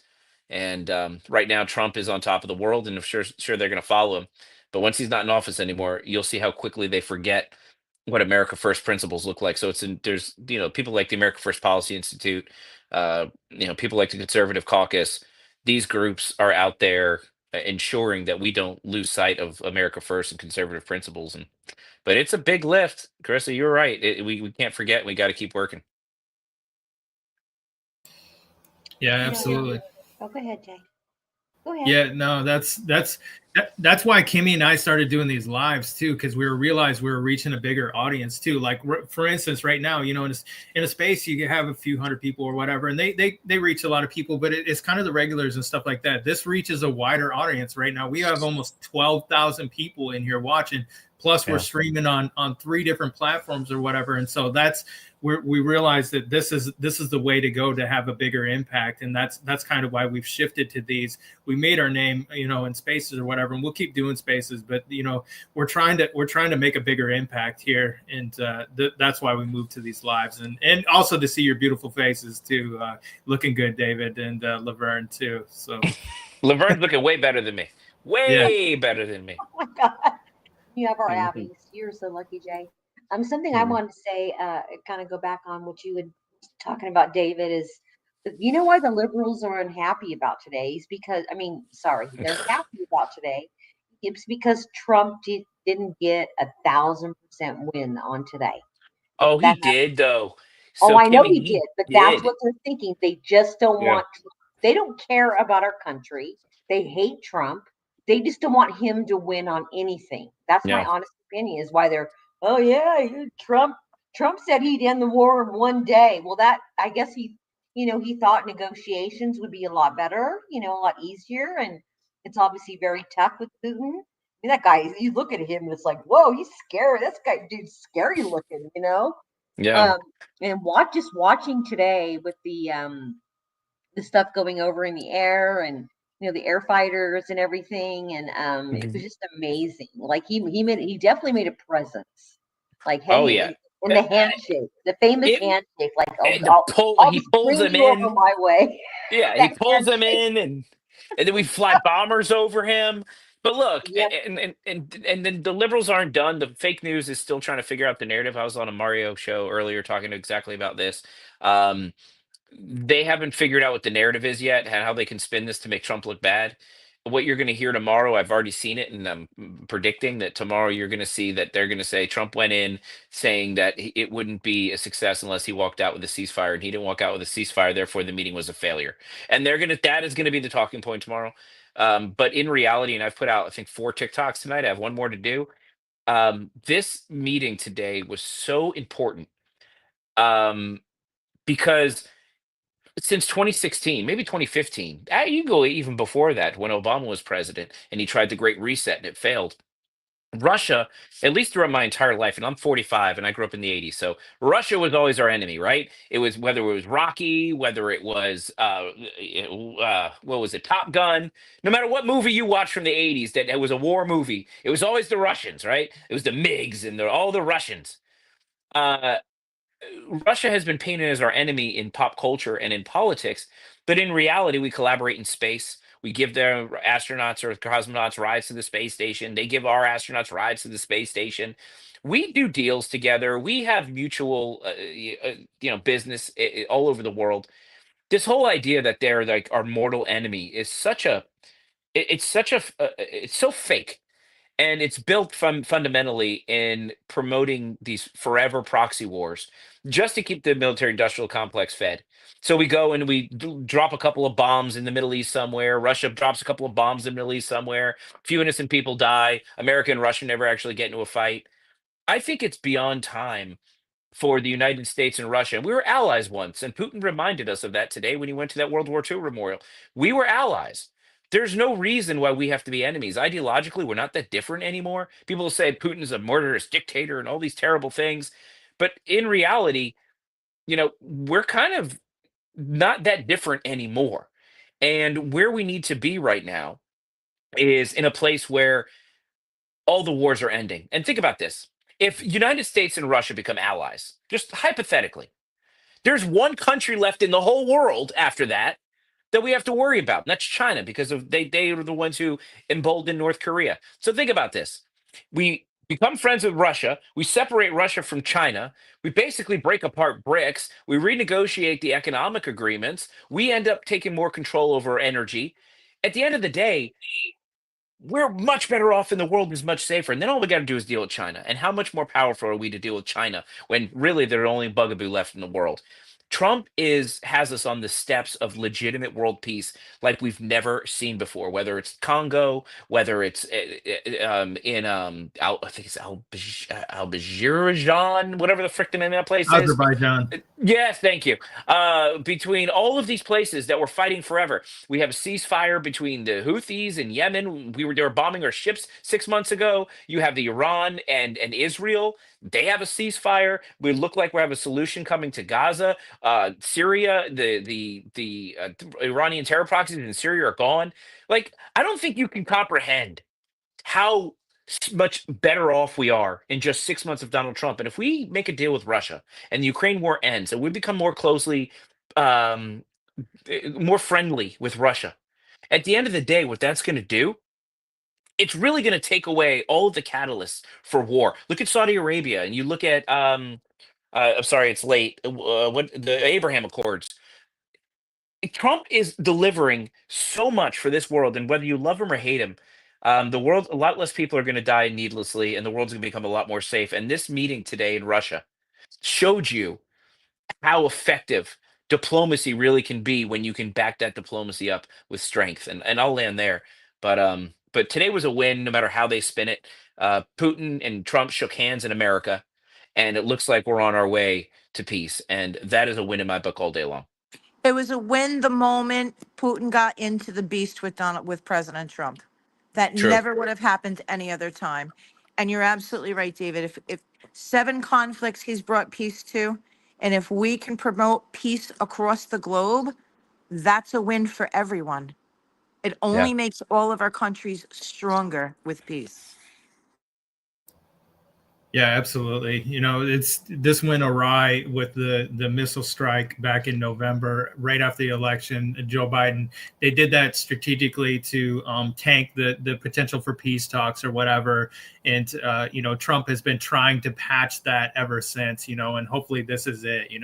Face to face is the way to go. And obviously the Starmer and Zelensky meetup or whatever. Hopefully that doesn't tank the whole thing, because I'm pretty sure that they're not trying to trying to seek peace in the way that we are. But the reality is, for Americans, we have zero appetite for this war, and we want to see this come to an end. And a lot of Americans are, want to, see it stop too, and they're pro Ukraine or whatever. But the thing is like, this is how it's going to get done. The way President Trump is doing it, he's doing it absolutely right. And thank God, he's willing to meet both sides and negotiate this deal, because he's the only one that's going to get it done. That's exactly right. I mean, look, he was the first president to step foot in North Korea. And it's just going to get better. He put a bounty on Maduro. I mean, this guy's not playing around, and we're lucky to have Trump. I hope JD Vance is the guy to carry on his legacy. But um, this really is a golden age for America. Once we start bringing manufacturing back, onshoring jobs, once we start lowering people's taxes, once we start paying down our deficit with tariffs, we really are heading into a golden age. I don't think the Uniparty, Republicans or Democrats, want Americans to realize how much they were screwing Americans for all these years. And that's why I think they're so threatened by Trump, because Trump's about to show America that, holy crap, this government has been ripping us off. We could have been living so much better. Our wages could have been higher. Our jobs could have been better. We could have had thriving towns and cities. But through politicians and their greedy campaigns and their interest of staying in power forever, they have they have destroyed America.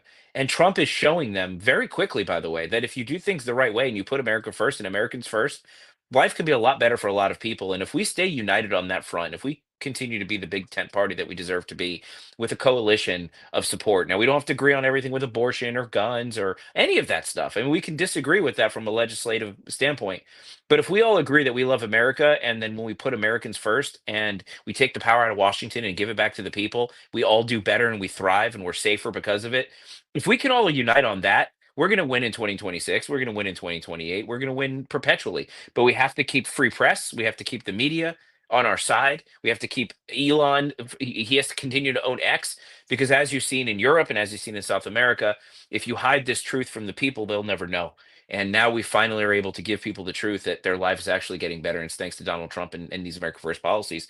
We just have to keep telling that truth and hope that we continue to have wins and everybody stays motivated and engaged. And anyway, that's my shtick. Yeah, I'm big on seeing results too. Like you can tell me one thing, you can throw out all these statistics or whatever, but I am seeing it in my own neighborhood. Home prices are coming down. Like, it's having an impact. Like, it's a buyer's market right now. The prices are coming down or whatever. Like, that's a good thing, because I have two teenagers, right, that are going to have to buy a home pretty soon on their own, as they become engineers. And the thing is like, I'm starting to see an impact, and regardless of what the news says, I completely tune them out. Other than OAN and Newsmax, those are the only two that I'll even pay any attention to. But yeah, I'm starting to see the impact in my neighborhood, and I'm watching it in real time. They're coming down. It's the Trump, economic policy is working in real, like I'm seeing it firsthand, and I have to see it. Like, I just, all these numbers everybody throws out and everything, it's all meaningless to me until I see it in my real life. Well, everybody sees it in their real life, and I'm gonna shut up because this is Lavern's show, and I'm taking too much time away from her. Well, this is Jay's show. Yeah, I was going to go back to her right now, but stay up here, David. well, real quick, I want to make one quick point to Jay, and then I'm going to shut up. I promise. On the feeling it, you look at the historic investment in the United States, $600 billion investment from Apple. GE just announced they're bringing jobs back. I mean, you can go down an entire list of companies that are now onshoring manufacturing in the United States as a direct result of Trump's tariff and economic growth policies. And the other side of that is now consumer price index. Consumers are buying more, half a percentage point. It just came out today that consumers are actually buying more right now, despite all the fear that they were tried to be sold about tariffs and stuff. But the reality is consumer debt is going up too. And that's because Jerome Powell will not lower interest rates. And the reason why housing prices are falling, and the reason why it's a buyer's market, they need to lower interest rates. They need to keep it level. And it's time to lower the interest rates on that. And then home prices will be stable, but they'll be more affordable because people can afford to borrow the money. We don't want the bottom to fall out of the real estate market. We don't want credit card debt to go higher. We don't want compounding interest. We need to lower rates now. We're already doing everything else right. If we lower rates, we're going to be sailing to a very smooth and comfortable economic future. I'm going to shut up there. I promise, Kimmy. No, I don't want you. I don't want you to shut up. I want to go on to Lavern since she is our guest speaker. That's what I was saying. Yeah, I know. Oh, you, David, quiet, cork it. Go ahead, Lavern. Do you have any input on all of this? Everything he was saying sound good to me. And I'm just so happy that Trump is in office so we can get this country back on track. Nobody is mad but the liberals with a different color hair, so they can go do whatever they need to do because we don't give a darn. We just glad things could have really took a bad turn if Kamala would have been in that chair. And that's what I always, remind people, because so many people were so upset about that list. And the only thing I kept saying, hey, y'all need to focus and get back on track. Think about this. If Kamala was in that seat, all of y'all that's been out here talking shit about her, including myself, probably would have been behind in the big house behind the bars for doing that. Because she said she was going to lock all of us up, right? So we have Trump in office. He's fighting for this country. Just stay focused. We got to stay focused. Exactly, Lavern. And one thing I'm seriously worried about, David, Jay, Kelly, Carissa, and Lavern, are the midterms. I was talking to somebody the other day, and the guy actually sent me a DM like saying, "Oh, fuck the midterms. I hope we all stay home." I'm like, what? He says, why doesn't President Trump start acting like a president? This is I thought was a conservative mega person. I'm like, what? No, that cannot happen. Nobody can stay home. We cannot get comfortable because Trump won. I mean, come on. I don't know how to change these people's minds. I think we need to have more spaces or lives or whatever about how important it is to get involved in the midterms, whether it's poll working, poll watching, or even if just getting people to vote in the midterms. I don't understand the attitudes. People are so many conservatives are why does it matter? My vote doesn't count anyway in California. That's how it works here. Why does it matter? They cheat anyway, my vote doesn't matter. So what do we do about these people that have Well, that like whatever you call it? I can't even think. I haven't had dinner, so whatever you call it, that The level of despair. yeah, exactly. well, my boss was talking about that today because I'm in the mortgage industry actually, and he's like, people need to get out and vote because interest rates. He was talking about interest rates. He's like, we should be in the fives. He's like, we need to be in the fives. People need to get out and vote because this is ridiculous. He said, if we could just get in the fives, he's like, our business is going to turn around. And he's like, if people just sit on their asses and they don't vote, we're never going to get there. So, I mean, it's everywhere. So, I mean, even he's talking about it. So, I mean, we're having a meeting next week because we're doing good, but he said we'd be doing so much better if interest rates would get lower. I mean, he's a conservative, but he said it's very frustrating and that at like we need to be doing more at the local level. I mean, and that's in the mortgage industry. That's not even like political arena, but he's really concerned about it as well. So it's pretty much people are really looking at it everywhere. So it's a concern. We need to change our messaging. The left's messaging is voting is a right. Our messaging needs to be voting is our responsibility. And it starts local, it starts with school, it starts with your local community.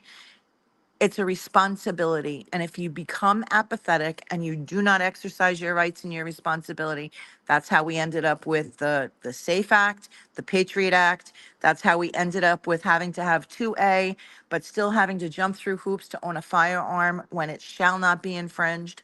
It's a responsibility. As an American, we need to vote. Yeah, absolutely. And just us too helping President Trump spread the positivity about the things that are going on, because the news media is not going to do that. Other than like I said, Newsmax and OAN and stuff, they're really not going to do that. They're going to spread the negativity. The media feeds off of that, and they're going to, obviously they're the left is going to, they're going to grab onto that too. And they're just going to keep pushing that or whatever. So we can't relent. We have to keep spreading the positive things that are happening, because there are positive things happening. And so I'm just, I'm so thankful that President Trump got in. I can't imagine what our country would look like without him. And you know what really disappoints me on a daily basis, Jay, is that people are like, well, he's not doing enough. Where are the arrests? Where's this and where's that? Why is the economy not doing any better? But look at how hard, just look at what he did today, right? Trying to strike a peace deal. I mean, the guy, he's like nonstop. He's almost 80 years old. I was looking at him today going, dang, he's almost 80, walking with, and it's like, what more do you expect? I mean, we have certain departments for this, right? I don't know about Pam Bondi. I guess I want to ask you, Lavern and Dave, what you think about Pam Bondi as far as like arrests go, like serious arrests, like if the Epstein stuff. I'm kind of, I don't know. Of course I hate what happened to those people, but I don't know how much I expect out of that. But if you guys want to respond, that'd be awesome. Oh, Dad, you go ahead first, Laverne. Oh, you go ahead on that one. Oh, come on, we should do paper, rock, scissors. Ready? I don't even know how to do that, okay?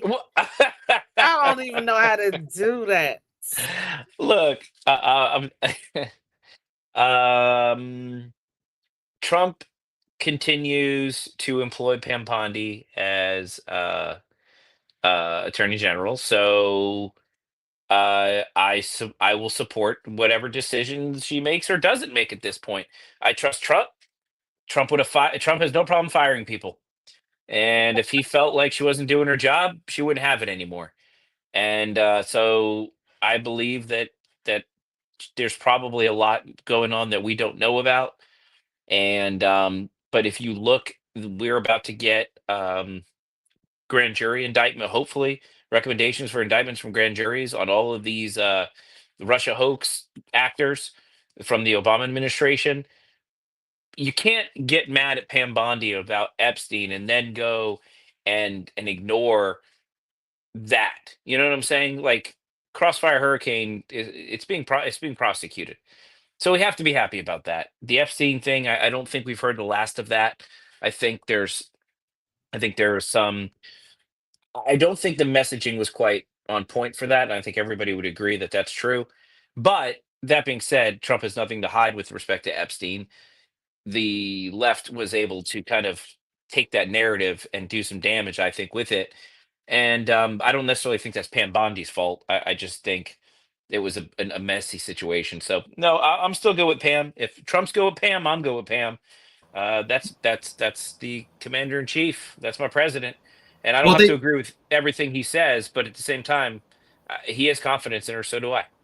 Well, the only reason the Epstein list is even in the news is because of Trump. There was zero fucking chance that it was going to come out with Kamala Harris. Zero chance that it was going to come out with Joe Biden. They had no fucking. They could have released that shit too. You know what I mean? They had years to deal with that situation. Now they pretend to care. They don't care. They were never going to release the list. The only reason it's even in the news is because of Trump and because he does care. He does care about, rule of law and making sure that, people are held accountable. And so, I think there's, in terms of that, I think there's just not as much evidence as they thought they were going to have. It's not as clear. The waters are kind of muddy, and so they overpromised a bit on that. But the only reason it's even in the news is because Trump intends to do that. He intends to to run this down or whatever. And it's frustrating to him though that you can see the frustration that he doesn't, like I said, they kind of overpromise, and he knows that. But the thing is like the only way that we ever get this is with Trump and with Pam Bondi. It was never even a question under Joe Biden, because they absolutely wouldn't release it. They had no intention of it. Yeah, but you're 100% right. And the other side of this is, I think the evidence that the left is trying to use this as a wedge issue. But the the House Oversight Committee just issued subpoenas to the Clintons about Epstein. So, okay, you guys want to keep bringing this up? Cool. Bill Clinton has been to Epstein Island. Trump hasn't. So let's go down that road, liberals, because I think they have more to lose, and I think they know that. And that's why I think you see this Epstein thing sort of fizzling out, because they're like, wait a second, I think we pushed you here because now we're exposing ourselves.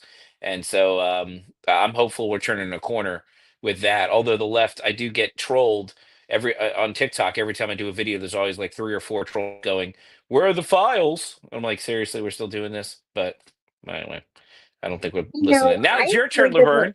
Oh, go ahead. I was going to say something real quick. Everything you said, exactly. That's it. That's how You I feel can't about keep the same dittoing me. thing. You can't keep dittoing me. That's not fair. Yes, it is. Yes, it is. Yes, it is. Because, see, you was late.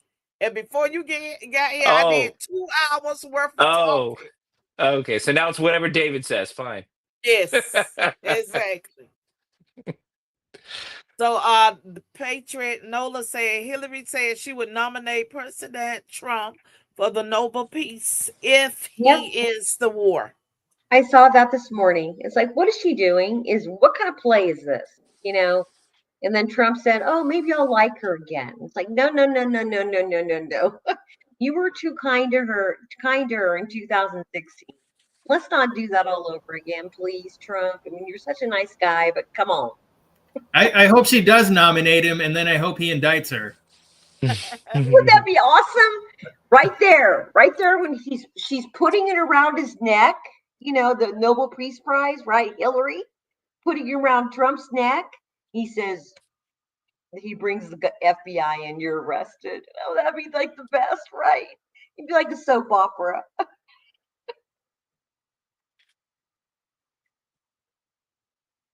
But yeah, this Epstein stuff, a lot of people are saying there isn't even a list. So I don't know what to think on this. This is something that I don't know. Trump is saying that the left, the Obama and whomever, they made it up. There's no list. There's no actual list. I don't know. I'm not sure how all that works. I'm kind of involved, in my opinion. I don't know. So the whole idea is, I don't know if it was intentional or just lazy. The narrative around Epstein became, let's release the files. Like nothing has been released, which isn't true. We know a lot of documents have been released. Then there was the list, but there's really no list. It's that black book, but that black book has been released years ago that has all the names. That's the list they're referring to. So most of this information has been out in the public for a really long time. I don't know what it is that people want other than arrests. And I don't know why, the Biden administration didn't arrest anybody with respect to Epstein. The Trump administration made it clear that there wasn't enough evidence to go after anybody else, and that's the situation. What happened to that evidence? I don't know. Maybe it was stuck in some of those burn bags marked for destruction next to the Crossfire Hurricane documents. I'm sure. Yeah. You can't tell me. Well, and that's where we're at. So, of course. But the thing is though, so they've been unclear about their messaging though. Like if they have somebody on camera like raping a kid or doing something like that, then that's an immediate arrest in my mind. I don't care what you say, like how long the rule of law, how long investigations. If you have somebody on tape raping a kid, that should be an immediate arrest in my mind. But they haven't been clear on the messaging. They said they have, child porn or whatever. Is it child porn, something downloaded off the internet, or is it video because they know that they were watching these people? This is kind of their MO, right? They were trying to blackmail people that would come down to the island or whatever. So if they have these videotapes, then that's a whole different thing than, you know, whether they had child porn or something like that. That's completely different. So they haven't really been entirely clear on that messaging. But in my mind, if they have people that are out there right now on tape doing these things or whatever, that should be an immediate arrest in my mind. So that if that those are the type of things that make me fired up and angry, because if you have something like that, if you're an FBI agent and you're not running that down when you have that type of evidence, then you're not doing your job, honestly. Yeah. I don't know the answer to that, but I agree.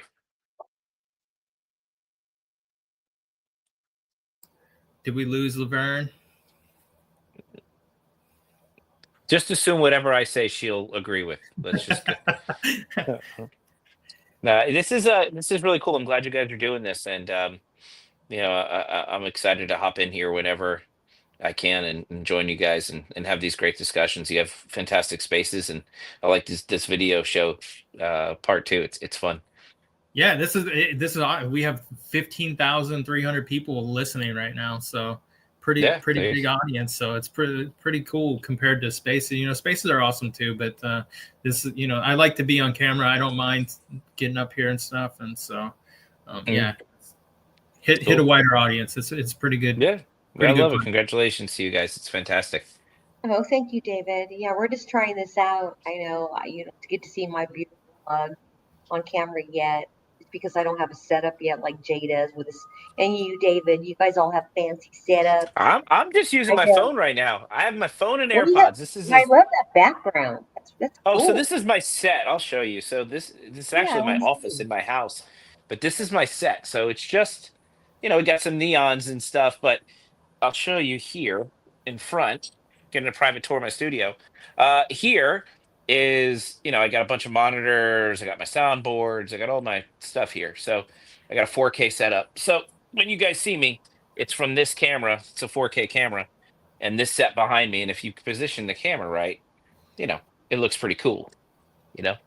But very anyway, impressive, David. Very yeah, impressive. That's what I see. At least Jay has like a set, this little brick wall in the back. I have nothing. So you just blur. You just blur your background. Put your phone, all your AirPods in. Nobody expects anything. I mean, it's blurred. Look at Lavern. Right. She has a beautiful home background. This is blurred. This is a background. Oh, it is. Oh, I need to get background like that one. See how I fade in and out. This is a background. Yeah. I need help. I need help, Lavern. I need help. Because I don't have a background yet. That's why I haven't. So I just have a blank wall. So I need to figure something out over here on my part, but that doesn't matter. It's been such an honor to have you both, David and Lavern. I'm not sure if you want to keep going, Lavern. It's up to you. I don't know how much time you have. Get ready to take Jeff Rose to do something with him because he got to go back in his cage. What are you doing? You digging through your purse? Looks like you're digging through your purse. That's my dog. I have a big. What kind of dog do you have? Bully. He is big. I don't even think I can lift him. What kind do you have? Can you see him? You can see him a little bit. Oh, there he is. Oh, he's cute. Kind of see him. Lavern, I wanted to ask, how can people support Curly's? They could go to our website, and it's curlyshousefoodbank.com. Ooh, Jeffro. curlyshousefoodbank.com. Yeah, so go to her page, go to her website, support Curly's House. Fantastic work that you're doing there, and thank you for your service to the community, because that's really incredible what you're doing. The amount of people that you're serving every day, you don't hear that often. Like you're making a huge impact in that city. So thank you. God bless you for that. Thank you so much. Thank you so much.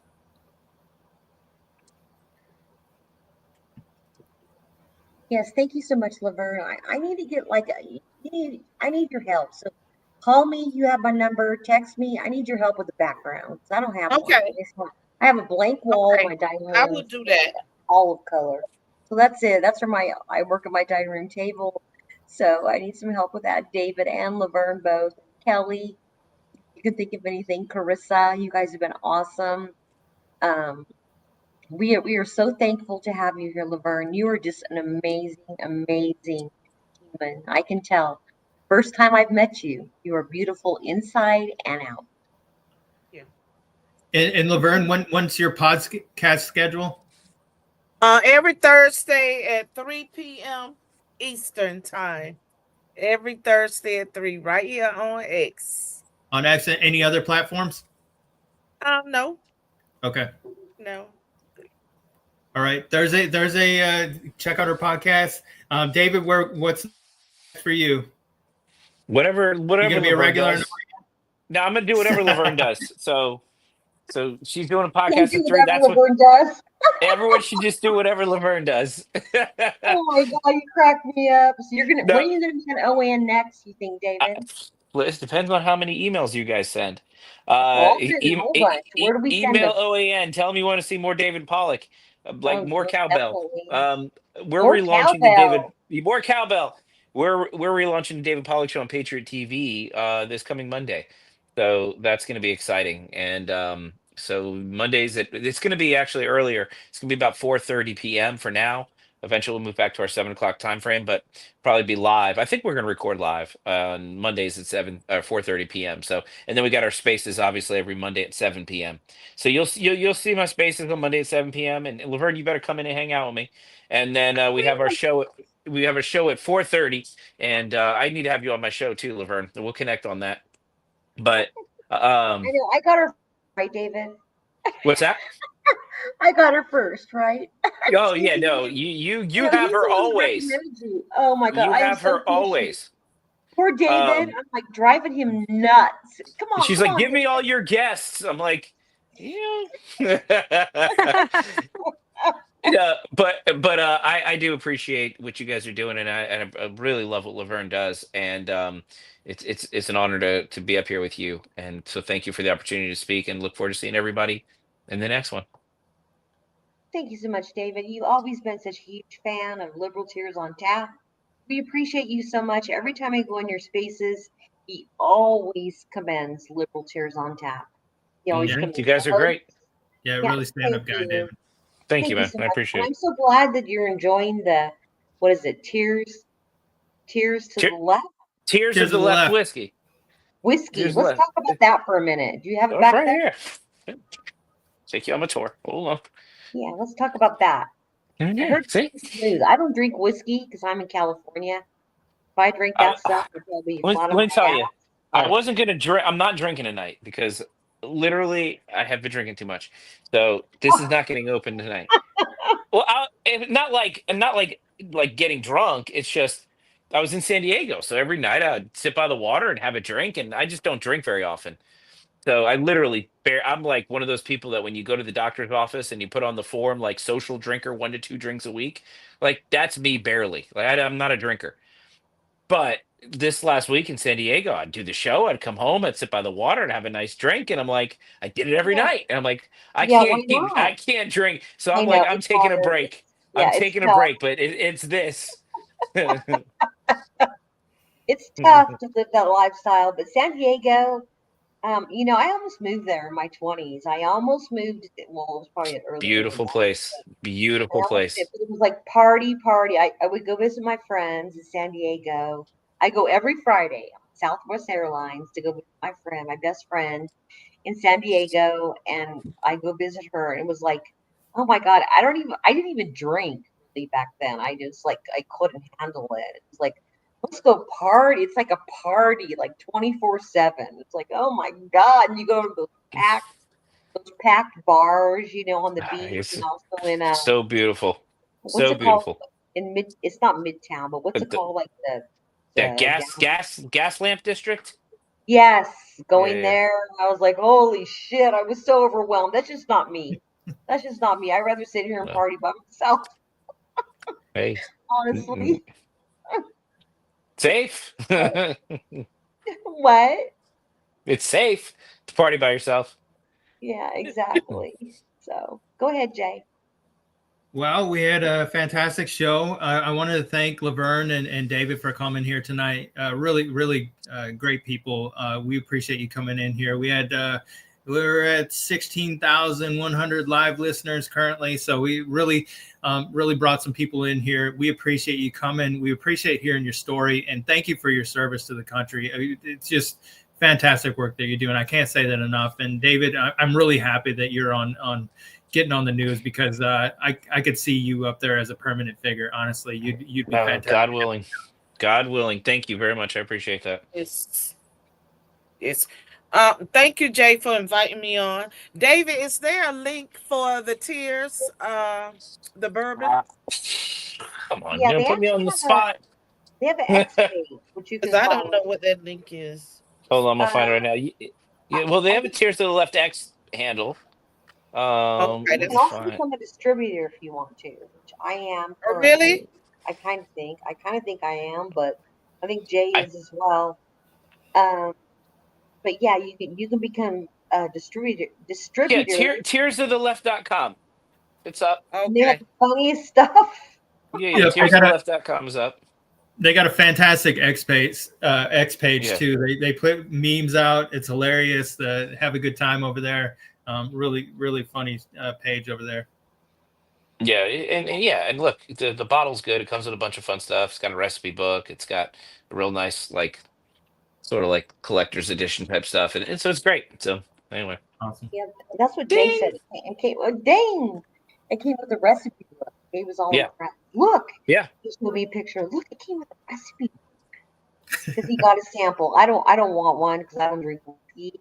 But there's also mega beers that's coming out. I know the guy who's starting that MAGA beer. I know the guy. He's out Uh, of Southwest Florida near isn't Collier. isn't uh oh, what's his name? Calostro or whatever. He's one of them, right? Calesto. Isn't he one of them? Lester. Or not. Hold I on, don't know. I'll It tell you doesn't privately. matter. I'll tell you privately. But yeah, I know yeah. he wants us to start talking about it on our spaces, and I believe Jay will be getting a shipment because I don't drink beer either. So I think I had it addressed to Jay Yeah, for the I'll take yours. case of the mega beer. So, well, all right. Well, thank you for everybody for joining us tonight. We appreciate you. Appreciate you coming to spend the time. We're almost 17,000 people in here now too. Just a really great show. We appreciate you. Follow us on X, follow us on YouTube, follow Lavern, follow David Pollock, American Girl, Carissa. Fantastic panel. Thank you for everything tonight, Kimmy, and I appreciate you. Lining up this fantastic guest that we had tonight. I appreciate you so much. Thank you. Of course, Jay. And we've been honored. David, thank you so much. Laverne, Kelly, Carissa, we had Insurrection Barbie in here earlier. I believe her name was Melissa that was here earlier, Jay, or what was her name? That was Michelle. She's from Michelle. Kim Paxton's team. That's right. Okay. And I thank you, everybody in the comments. There hasn't been any questions, just talking points. But thank you so much, everybody, for supporting us tonight. We appreciate you all so much. And I hope you know that. I hope you know that how much we appreciate y'all. You've all been like always supporting Little Tears on Tap. And we just thank you so much from the bottom of our hearts. Thank you. All right. Have a good night, everybody. Nah. Good night.